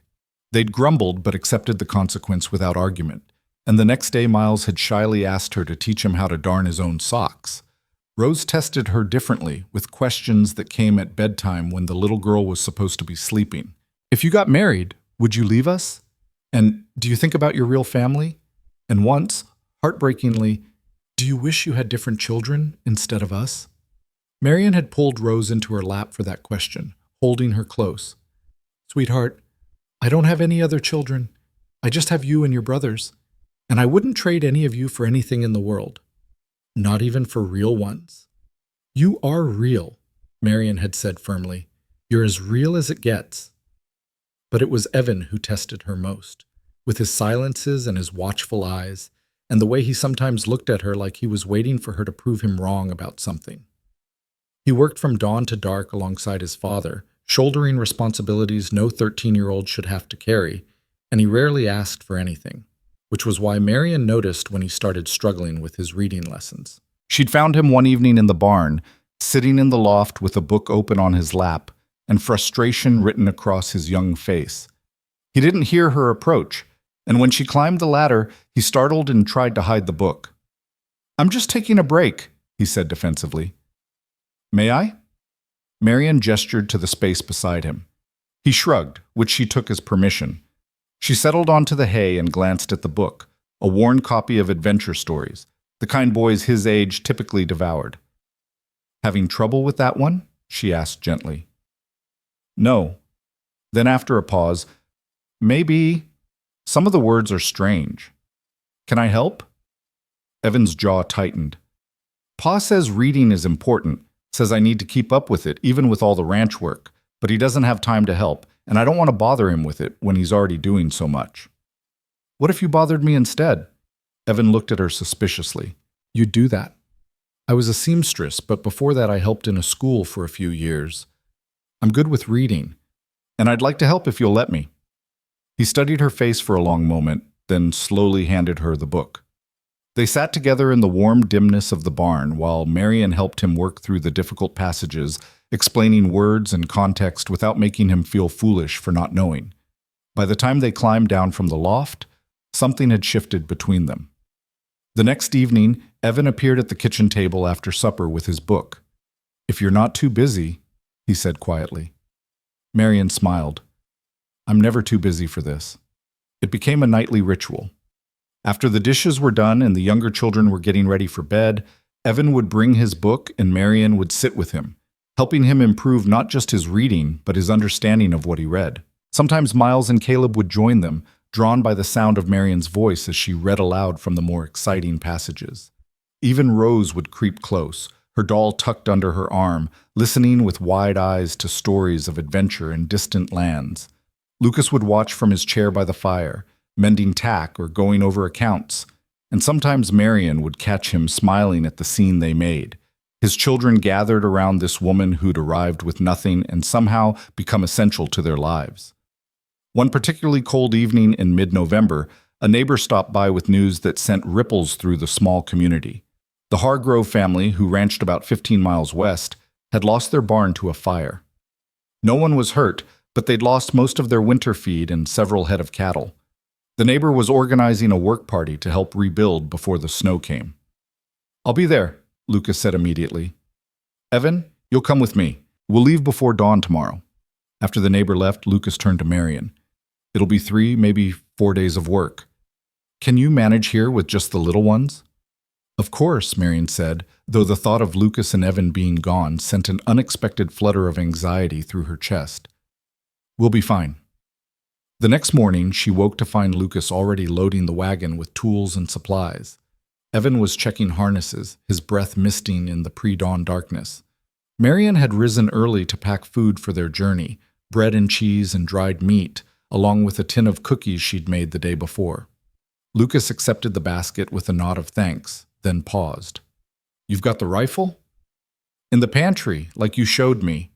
And you know how to use it?" "I do." Lucas had insisted on teaching her shortly after the hearing, saying any woman alone on a ranch needed to know how to protect herself and the children. Marion had been a surprisingly good shot. "Good." Lucas hesitated, then added, "If anything feels wrong, anything at all, you take the children and go to the Thorntons. Don't wait. Don't try to handle it yourself. Just go." "We'll be fine," Marion repeated, touched by his concern. Lucas looked like he wanted to say something else, but Evan was already climbing into the wagon. With a final nod, Lucas swung up beside his son, and they rolled down the drive into the fading darkness. Marion stood on the porch until the wagon disappeared from sight, then turned to find Rose pressed against her side. "I don't like when Pa leaves," the little girl said quietly. I know, sweetheart, but he'll be back soon. Marion took her hand. Come on, let's get you and your brothers some breakfast. The first day passed easily enough. Marion kept the children busy with their regular chores and lessons, and by evening they were all tired enough to go to bed without argument. But as Marion locked the doors and checked the windows, she felt the emptiness of the house in a way she never had before. It wasn't fear, exactly, just awareness. She was responsible now, truly responsible, for 3 young lives. If something went wrong, there was no Lucas to turn to, no Evan to help shoulder the burden. It was just her. The thought should have been terrifying. Instead, it felt oddly empowering. The second day brought unexpected challenges. One of the horses colicked, and Marion spent 2 hours walking the animal and massaging its belly the way Lucas had taught her, while Miles and Caleb took over caring for Rose. By the time the horse was better, Marion's arms ached, and her dress was covered in stable dirt, but she felt a fierce satisfaction at having handled the crisis without help. That evening, as she was preparing supper, Miles appeared in the kitchen doorway looking sheepish. Miss Marion? Caleb fell out of the hayloft. I think he hurt his arm. Marion's heart jumped, but she kept her voice calm. Show me. Caleb was sitting in the barn, his face pale, and his left arm cradled against his chest. When Marion gently examined it, he hissed in pain. Can you move your fingers? She asked. He wiggled them, wincing. Good. I don't think it's broken, but it's definitely sprained. Marion looked at Miles. Run to the house and bring me clean cloths and the tin of salve from the shelf above the wash basin, and fill a bowl with cold water from the pump. While Miles ran his errands, Marion sat with Caleb, keeping him calm and still. When Miles returned, she cleaned the scrapes on Caleb's arm, applied the salve Lucas kept for injuries, and wrapped the sprain carefully. You're going to be sore for a few days, she told Caleb. No climbing, no heavy lifting. Your brother can handle your chores. Yes, ma'am, Caleb said quietly. Then, you're good at this. Taking care of people. Marion smiled and ruffled his hair. I've had practice. Now come on, let's get some food in you. That'll help more than anything. That night, after the children were asleep, Marion sat at the kitchen table with a cup of tea and allowed herself to feel proud. She'd handled a sick horse and an injured child without panicking, without falling apart. She'd kept 3 children fed and safe and calm. She was doing more than earning her place here. She was proving, to herself as much as to anyone, that she belonged. The third day dawned gray and cold with the smell of snow in the air. Marion woke the children early, wanting to finish outdoor chores before the weather turned. They were bringing in the last of the firewood when Rose suddenly pointed toward the road. Someone's coming!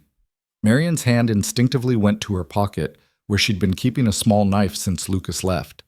But as the rider drew closer, she recognized James Thornton from the neighboring ranch. He pulled up near the porch, his expression serious. Miss Cross, is Lucas around? He's helping the Hargroves with their barn. Won't be back until tomorrow, probably. Is something wrong? Thornton dismounted, glancing at the children. Could we talk inside? Marion's stomach tightened, but she kept her voice steady. Miles, take Rose and Caleb to gather eggs. I'll call you when it's time to come in. Once the children were occupied, Thornton followed Marion into the house. He stood awkwardly in the kitchen, turning his hat in his hands. There's been some trouble in town, he said finally. Franklin Morse was arrested yesterday. Turns out that investigation Judge Morrison ordered turned up evidence of fraud going back years. Morse was taking money from men for placements he never actually arranged and charging women for services he never provided. The territorial marshal got involved. Marion felt relief flood through her. That's good news, isn't it? Mostly. But here's the thing. Tommy Vickers is claiming he paid Morse $200 for your placement. Says he's owed either you or his money back. And since Morse is in jail, he's looking to you for satisfaction. That's absurd. I never agreed to anything with Vickers. I know that, and the law knows that. But Vickers is drunk most of the time these days, and he's been making threats. Sheriff wanted me to pass along a warning. Lucas should probably know, and you should be careful until this all gets sorted out. After Thornton left, Marion stood in the kitchen trying to calm the anxiety rising in her chest. She'd thought this was over, thought she was safe, but apparently the past wasn't quite finished with her yet. She spent the rest of the day in a state of heightened awareness, jumping at every sound, watching the road for riders that didn't come. The children sensed her tension and grew quiet, speaking in whispers and staying close to the house. That evening, as Marian was preparing supper, she heard horses. Multiple horses, moving fast. "Children, upstairs," she said quietly but firmly. "Now." "But," Miles started, "now." Something in her tone made them obey without further argument.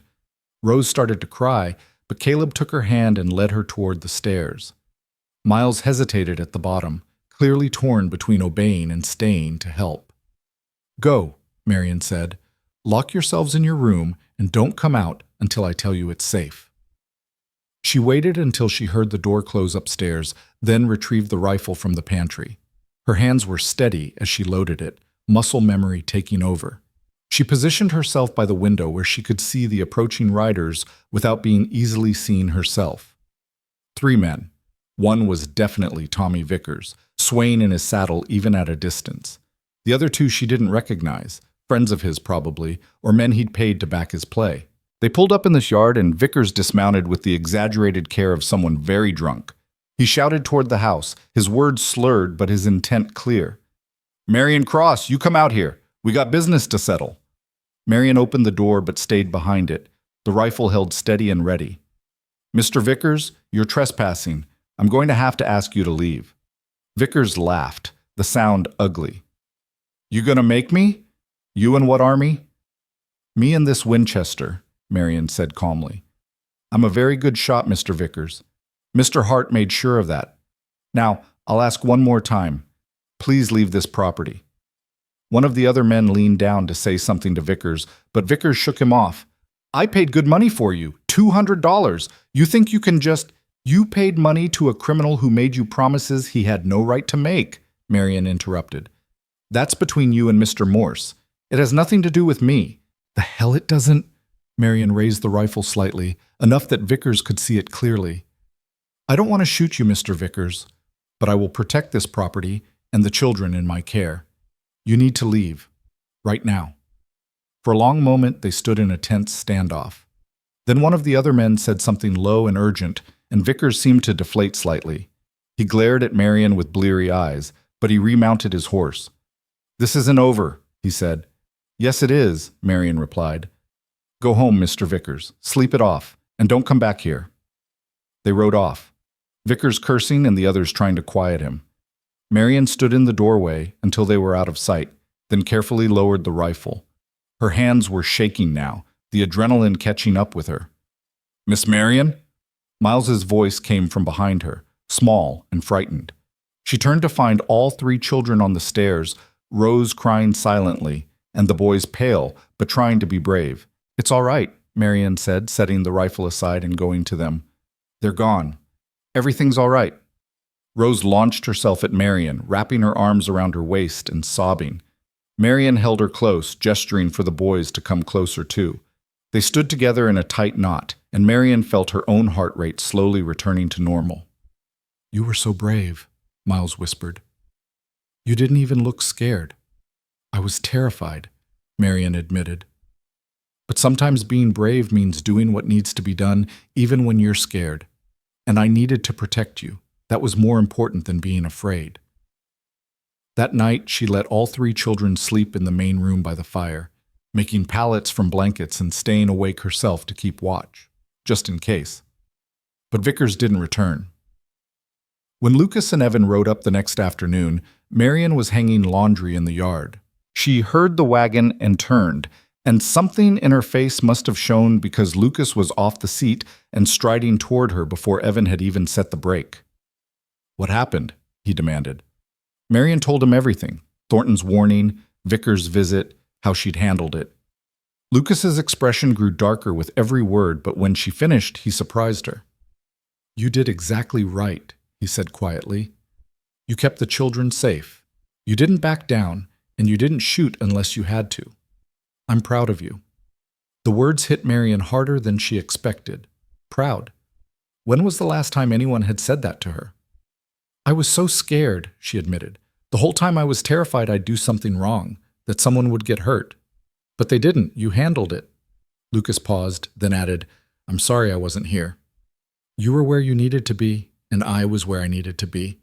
Marion managed a smile. We managed just fine. That evening, after the children were in bed and the house was quiet, Lucas made a trip into town. He returned late, but his expression was satisfied. Sheriff arrested Vickers for trespassing and threatening behavior, he reported. He'll spend a few days in jail sobering up, and when he gets out, he'll have a restraining order keeping him away from this property and you specifically. If he violates it, he goes back to jail. This time, it really is over. Marion let out a breath she hadn't known she was holding. Thank you. Stop thanking me. You're part of this family, Marion. Protecting you is the same as protecting any of the kids. It's not something that needs thanks. It's just what we do. Part of this family. The words echoed in Marion's mind long after Lucas had gone to bed. The incident with Vickers seemed to mark a turning point. The children's acceptance of Marion deepened from tolerance to something more genuine. Rose started calling her Miss Mary and began asking her opinion on everything from what dress to wear to what stories were best for bedtime. Miles and Caleb competed for her attention at meals, each trying to tell her about their day first. And Evan, reserved Evan, started seeking her out for conversations that had nothing to do with chores or reading lessons. One evening, he found her mending socks in the kitchen and sat down across from her. Can I ask you something? He said. Always. Do you miss your old life in Philadelphia? Marion considered the question carefully. I miss some parts of it. I had a friend there, Mrs. Chen, who owned the boarding house where I lived. She was kind to me. I miss her. But not the rest? The rest was just existing. I worked, I paid my rent, I went to sleep and woke up and did it all again. It wasn't really living. Evan nodded slowly. Ma used to say that living and surviving weren't the same thing. She said surviving was just getting through each day, but living was finding reasons to be glad you did. Your mother was a wise woman. She would have liked you, Evan said quietly. I think you would have been friends. The simple statement brought tears to Marion's eyes. She reached across the table and squeezed Evan's hand, and he didn't pull away. As November turned toward December, the first snow came. Marion woke one morning to find the world transformed, everything covered in a blanket of white that made the landscape look soft and new. The children were beside themselves with excitement, and even Lucas smiled at their enthusiasm as they rushed outside to play. Marion stood on the porch, wrapped in a shawl, and watched them. Miles and Caleb were already building something that might have been a snowman or might have been a fort. It was hard to tell. Rose was making snow angels, her delighted laughter ringing clear in the cold air. And Evan, trying to maintain his teenage dignity, was nevertheless engaged in a snowball fight with his brothers. Lucas came to stand beside Marion, 2 cups of coffee in his hands. He offered her one, and they stood together in comfortable silence. First snow of the season, he observed. Always feels like a beginning somehow. Does it? Marion took a sip of coffee, savoring the warmth. Sarah used to love the first snow. Said it made everything clean and new, gave you a chance to start fresh. He paused. I think she'd be happy seeing the kids like this. Happy again. You've done a wonderful job with them. They're good children. We've done a good job, Lucas corrected gently. You've been as much a part of raising them these past months as I have. Maybe more, in some ways. Marion felt warmth that had nothing to do with the coffee spreading through her chest. They're easy to love. They love you too. Maybe you haven't noticed, but they do. Rose tells everyone in town about her Miss Mari. The boys actually do their chores without being reminded because they know you'll notice and say you're proud of them. And Evan, Lucas shook his head with a small smile. Evan defends you like you're his own blood. Heard him arguing with some boys in town who said something disrespectful about you being a mail-order bride who didn't work out. He gave them a piece of his mind they won't forget soon. He did? He did. Because to him, you're not just the woman who helps around the house. You're family. They all feel that way. And you? The question slipped out before Marion could stop it. How do you feel? Lucas turned to look at her fully, his expression serious. I feel like the day I drove into that alley might have been the luckiest day of my life. I feel like you've brought something back to this house that I thought we'd lost forever. And I feel like I want you to stay, not because we need the help, but because this family isn't complete without you." Marion's breath caught. Before she could respond, Rose came running up, snow covering her from head to toe. "Miss Mari, come make angels with me." The moment broke, but the words hung in the air between them. Marion set down her coffee and let Rose pull her into the snow, and if her heart was beating faster than usual, if her cheeks were flushed with more than cold, she told herself it was just the excitement of the season. But that night, lying in her small room, Marion thought about Lucas's words, about family and belonging and completeness, about the way he'd said, "I want you to stay," like it was the most natural thing in the world. And she thought about how, somewhere along the way, without her quite noticing, this had stopped being a temporary situation and started being home. The winter deepened around them like a cocoon, wrapping the ranch in layers of white and cold that somehow made the warmth inside feel more precious. December brought shorter days and longer nights, and with them a closeness that felt both natural and significant. The family gathered around the fire in the evenings, the children doing lessons or playing quiet games while Lucas worked on accounts and Marion mended or knitted.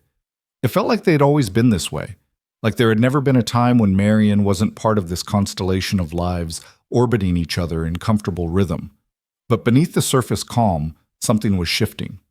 Marion felt it in the way Lucas's eyes followed her across a room, in the careful way he never touched her unless necessary, in the charged silence that sometimes fell between them when they were alone. She felt it in her own racing heart when he smiled at her, in the way she caught herself watching him work, in the strange flutter in her stomach when he said her name. She was falling in love with him. The realization came one evening as she watched him teach Caleb how to whittle. His hands were patient and sure, guiding the boy's smaller fingers, his voice low and encouraging. The firelight caught in his hair and softened the hard lines of his face, and Marion thought, with startling clarity, that she would be content to spend the rest of her life watching exactly this, Lucas being a father, being kind, being himself. The thought should have terrified her. Instead, it settled over her like a blessing. But she didn't know what to do with it. Lucas had offered her safety and employment, family and home, but never anything more. He'd made it clear she was free to leave whenever she chose, which meant he wasn't trying to trap her into anything. And maybe that was all he wanted, help with the house and the children, someone to ease the burden of running the ranch alone. Maybe the warmth in his eyes was just gratitude, nothing more. Christmas approached, and with it came preparations that filled the house with new energy. Rose talked of nothing but what presents she hoped to receive, while Miles and Caleb argued good-naturedly about whether they'd have snow deep enough for sledding. Even Evan seemed lighter, younger, caught up in the anticipation. "Ma always made Christmas special," he told Marion one afternoon as they worked together in the kitchen. "Even when we didn't have much, she'd find ways to make it feel magical. Decorations from pine branches, special foods, little surprises hidden around the house." "We could do some of that," Marion suggested gently. "If you'd like. If it wouldn't be too painful." Evan considered this, then nodded. "I think Ma would want us to. She always said traditions were how you kept people alive in your heart." So they made preparations. Marion and the children spent an afternoon gathering pine boughs and holly, fashioning them into wreaths and garlands that filled the house with the sharp, clean scent of winter forest. She taught them how to string popcorn and cranberries for the small tree Lucas brought in from the far pasture. They baked cookies using Sarah's recipes, and the house filled with the smells of cinnamon and ginger and butter. Lucas watched these activities with an expression Marion couldn't quite read, something between joy and sorrow, present and past blending together in his eyes. One evening, after the children had gone to bed, he found Marion in the kitchen rolling out dough for more cookies. "Thank you for this," he said quietly, "for bringing this back to them, to us. They deserved it. Every child deserves a little magic at Christmas." Lucas moved closer, his hand reaching out as if to touch her shoulder, then dropping back to his side. "It's not just about the children, though, is it? You've put your whole heart into this, into them, into—" He stopped, seeming to struggle with words. "Into making this a home again."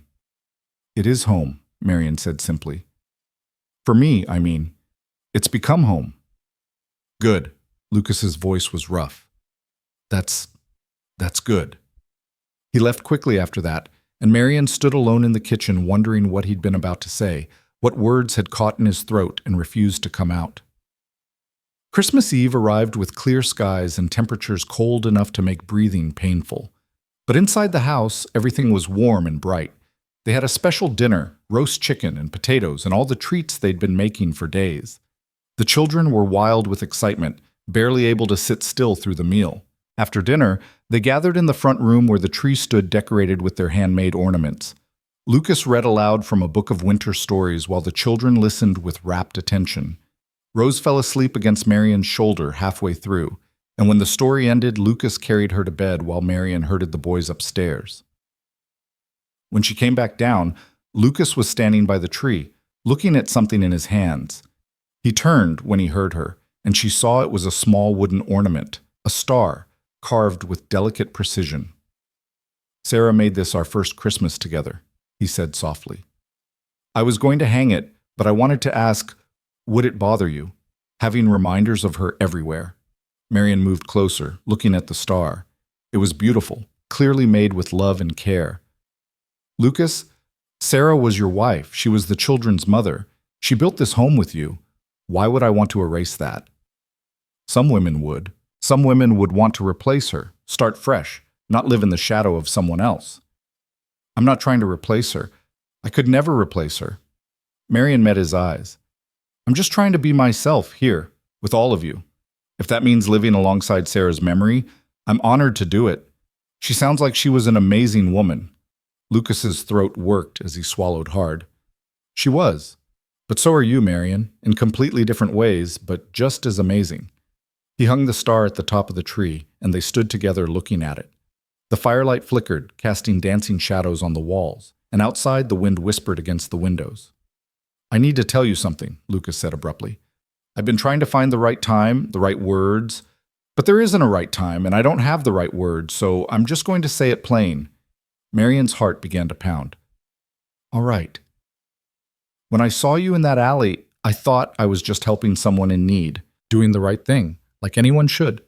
But these past months, having you here, watching you with the children, seeing you become part of our lives, it's become so much more than that." He turned to face her fully. "You've become so much more than that." "Lucas, let me finish. Please." He took a breath. "I know the circumstances that brought you here weren't what you planned.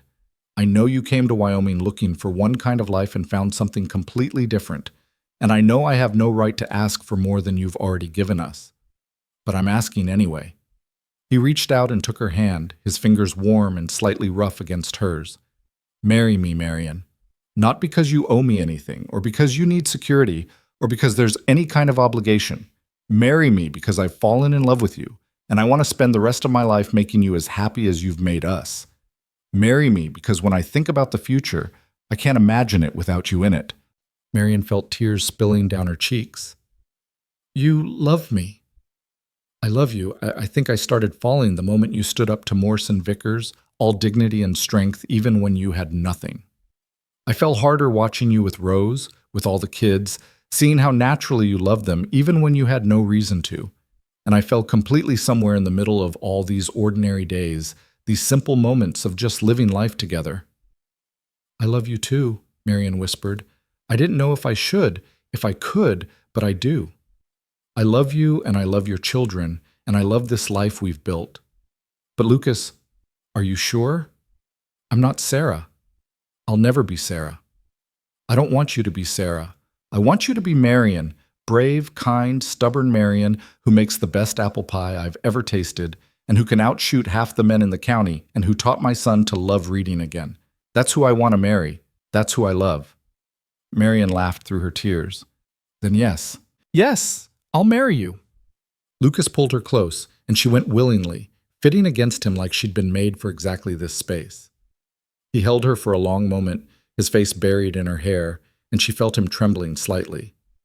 "I was terrified you'd say no," he admitted. "I was terrified you'd never ask." He pulled back just enough to look at her face, and then he kissed her, gentle and careful and full of promise. Marian kissed him back, tasting salt from her tears and feeling something in her chest crack open and bloom like spring flowers pushing through snow. When they finally separated, Lucas rested his forehead against hers. The children are going to be impossible tomorrow. Rose has been asking me when I was going to marry you since about 2 weeks after you arrived. Marian laughed. She has? She has. Very insistent about it. Said we were already acting like a family, so we might as well make it official. Lucas smiled. She's wiser than she has any right to be at 5 years old. They stayed up late that night, talking about everything and nothing, making plans, sharing dreams, simply being together in this new way. When Marian finally went to her room, it was nearly dawn, and she felt like she was floating. Christmas morning brought chaos in the best possible way. The children thundered down the stairs at first light, and their shouts of delight at the small presents under the tree, books and carved toys and new winter clothes, filled the house with joy. They were so caught up in their excitement that they didn't initially notice Lucas and Marian standing close together, hands clasped. But Evan noticed. He went very still, his eyes moving from their joined hands to their faces, and something like hope flickered across his features. "Pa," he said quietly. The other children stopped their playing and looked up. Lucas squeezed Marian's hand once, then spoke. "Kids, I have something to tell you. I've asked Miss Marian to marry me, and she said yes. If you all agree, because this is a decision that affects all of us, we'd like to become a real family, legal and official." For a heartbeat, no one moved. Then Rose shrieked with delight and launched herself at Marian, wrapping around her legs and shouting, "I knew it! I knew it! I told Caleb you were going to be our new mama!" Miles and Caleb whooped and danced around, and even Evan was smiling, really smiling, the kind of smile that transformed his serious young face into something bright and unguarded. "So we all agree?" Lucas asked, though the answer was obvious. "Yes!" came the chorus. Rose looked up at Marian with shining eyes. "Can I call you Mama now?" Marian's throat closed with emotion. She knelt down and pulled Rose into a proper hug. "If you want to, I'd be honored." "What about Ma, though?" Caleb asked, suddenly uncertain. "Our first Ma. Does this mean we have to forget her?" "Never," Marian said firmly, looking at each child in turn. "Your mother will always be your mother. She gave you life and loved you and helped make you who you are. I'm not here to replace her. I'm just here to love you too, in my own way. You can have both of us in your hearts. There's room enough for everyone." Evan came over then, and in a gesture that surprised everyone, including himself, hugged Marian tightly. "Thank you," he whispered, "for choosing us, for staying." "Thank you for letting me," Marian whispered back.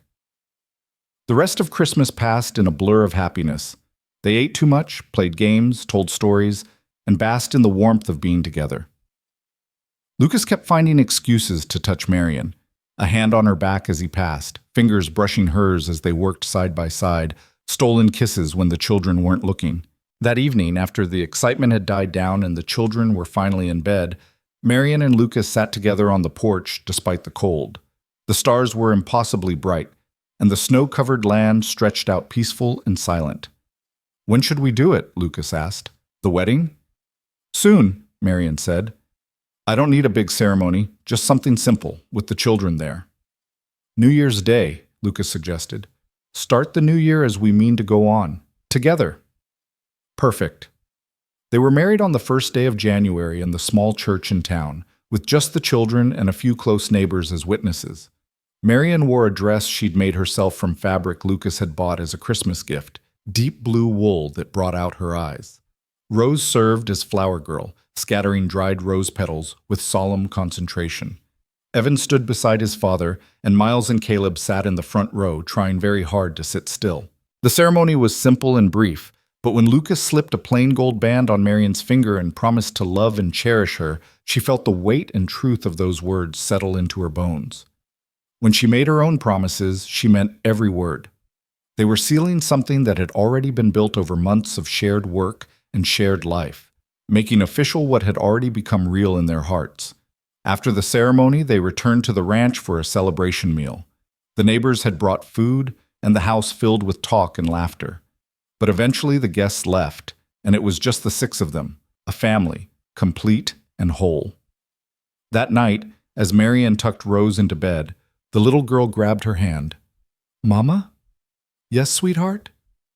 Are you happy?" Marian smiled. Happier than I ever thought possible. Good. Because we love you very much, all of us. I love all of you too, more than words can say. After Rose fell asleep, Marian made her way to the room she would now share with Lucas, the master bedroom that had once belonged to him and Sarah. Lucas had asked if she wanted to change anything about it, make it feel more like hers, but Marian had said no. It was perfect as it was, full of history and love and the echoes of the family that had been built here. Lucas was waiting for her, sitting on the edge of the bed and looking nervous in a way that made her love him even more. I never thought I'd have this again, he said as she closed the door behind her. A wife, a partner, someone to share everything with. Neither did I. Marian moved to stand in front of him. When I was sitting in that alley, I thought my life was over. I thought I'd used up all my chances at happiness, at belonging, at love. And now? Now I know it was just beginning. She reached out and touched his face, tracing the strong line of his jaw. You saved my life that night, Lucas. Not just from Morse and Vickers, but from giving up. You reminded me that I was worth saving. You saved mine too, Lucas said, catching her hand and pressing a kiss to her palm. This house was just a place we existed in, going through the motions. You made it a home again, made us a family again. He pulled her down beside him, and they sat together in the quiet darkness.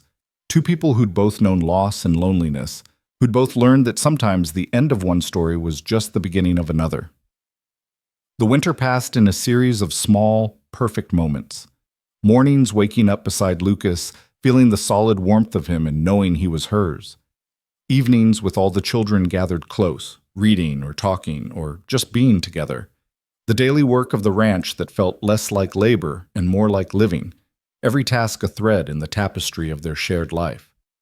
In March, Lucas made a trip to town and came back with papers from the courthouse. He gathered the family in the kitchen and spread the documents on the table. I've done something, and I wanted you all to see it official, he said. These papers name Marian as the legal mother of all four of you. Not just my wife, but your mother in the eyes of the law, which means you're bound together not just by choice and love, but by every protection the law can offer. Evan looked down at the papers, his eyes scanning the formal language. When he looked up, his face was wet with tears he didn't bother to hide. We're really a family now, he said. Permanent. Forever. Forever, Lucas confirmed. Marian looked at each of their faces, Evan trying so hard to be grown up, but still just a boy who needed a mother. Miles and Caleb, rowdy and loving and loyal to their bones. Rose, sweet Rose, who'd claimed Marian as hers from almost the first moment. And Lucas, steady and strong and kind, who'd seen her when she was invisible and chosen her when she had nothing to offer but herself. I need to tell you all something, Marian said quietly. I want you to understand what this means to me, what you all mean to me. She took a breath, gathering her thoughts. I came to Wyoming as a mail-order bride because I was lonely and desperate and thought that being useful to someone was better than being alone. I thought I had to be chosen by a stranger, had to offer myself up like goods at market just for the chance to matter to someone. The children were very still, listening. But what I learned, what you all taught me, is that real family isn't about transactions or contracts or being sold to the highest bidder. Real family is about choosing each other every day in 1,000 small ways. It's about staying when things get hard. It's about loving each other, not because you have to, but because you want to. Marian's voice broke, but she continued. I wasn't rescued from that alley. I was chosen. And not just once, but over and over again, every time one of you included me in your lives, every time you trusted me with your hurt or your joy, every time you called me family, that choosing, that being chosen, changed everything. Lucas reached over and took her hand, and the children gathered closer, creating a tight circle of belonging. So yes, Marian finished, we're a family, permanent and forever, and I am the luckiest woman in the world because of it. Spring came, bringing green shoots pushing through the last of the snow, and with it came a sense of renewal. One warm evening in April, Marian stood on the porch watching the sunset paint the sky in shades of pink and gold. The children were playing in the yard, their laughter carrying on the gentle breeze. Lucas came to stand beside her, slipping an arm around her waist. "What are you thinking about?" he asked. "About how different my life is now from what I imagined it would be. About how much better it is." "Any regrets?" "Not a single one." Marion leaned into him, watching Rose try to teach her brothers how to make daisy chains. "Well, maybe one." Lucas tensed slightly. "What's that?" "I regret that I can't go back and tell the woman sitting in that alley what's waiting for her. Tell her that the worst night of her life is about to become the doorway to the best life she could imagine." Marion smiled. "But I suppose she had to go through that darkness to appreciate the light." "We both did," Lucas said softly. "Lost our way, lost people we loved, lost faith that anything could ever be good again, and then found each other." They stood together as the sun slipped below the horizon and the first stars began to appear. Inside the house, the lamplight glowed warm and welcoming. The children's voices rose and fell in the rhythm of play and happiness. Somewhere in the distance, a nightbird called. This was home. Not the place she'd been promised by a stranger's advertisement, not the desperate grasping for security she'd thought she needed.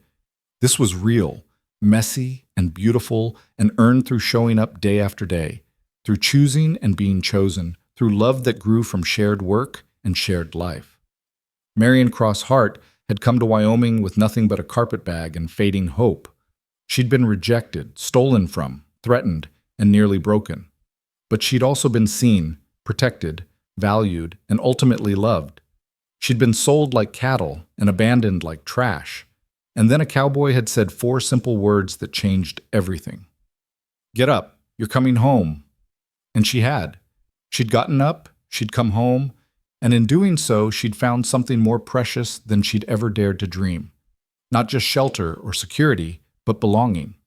Not just a roof over her head, but a place in hearts that would hold her forever. She'd been chosen, and this time, the home she'd stepped into had chosen her back.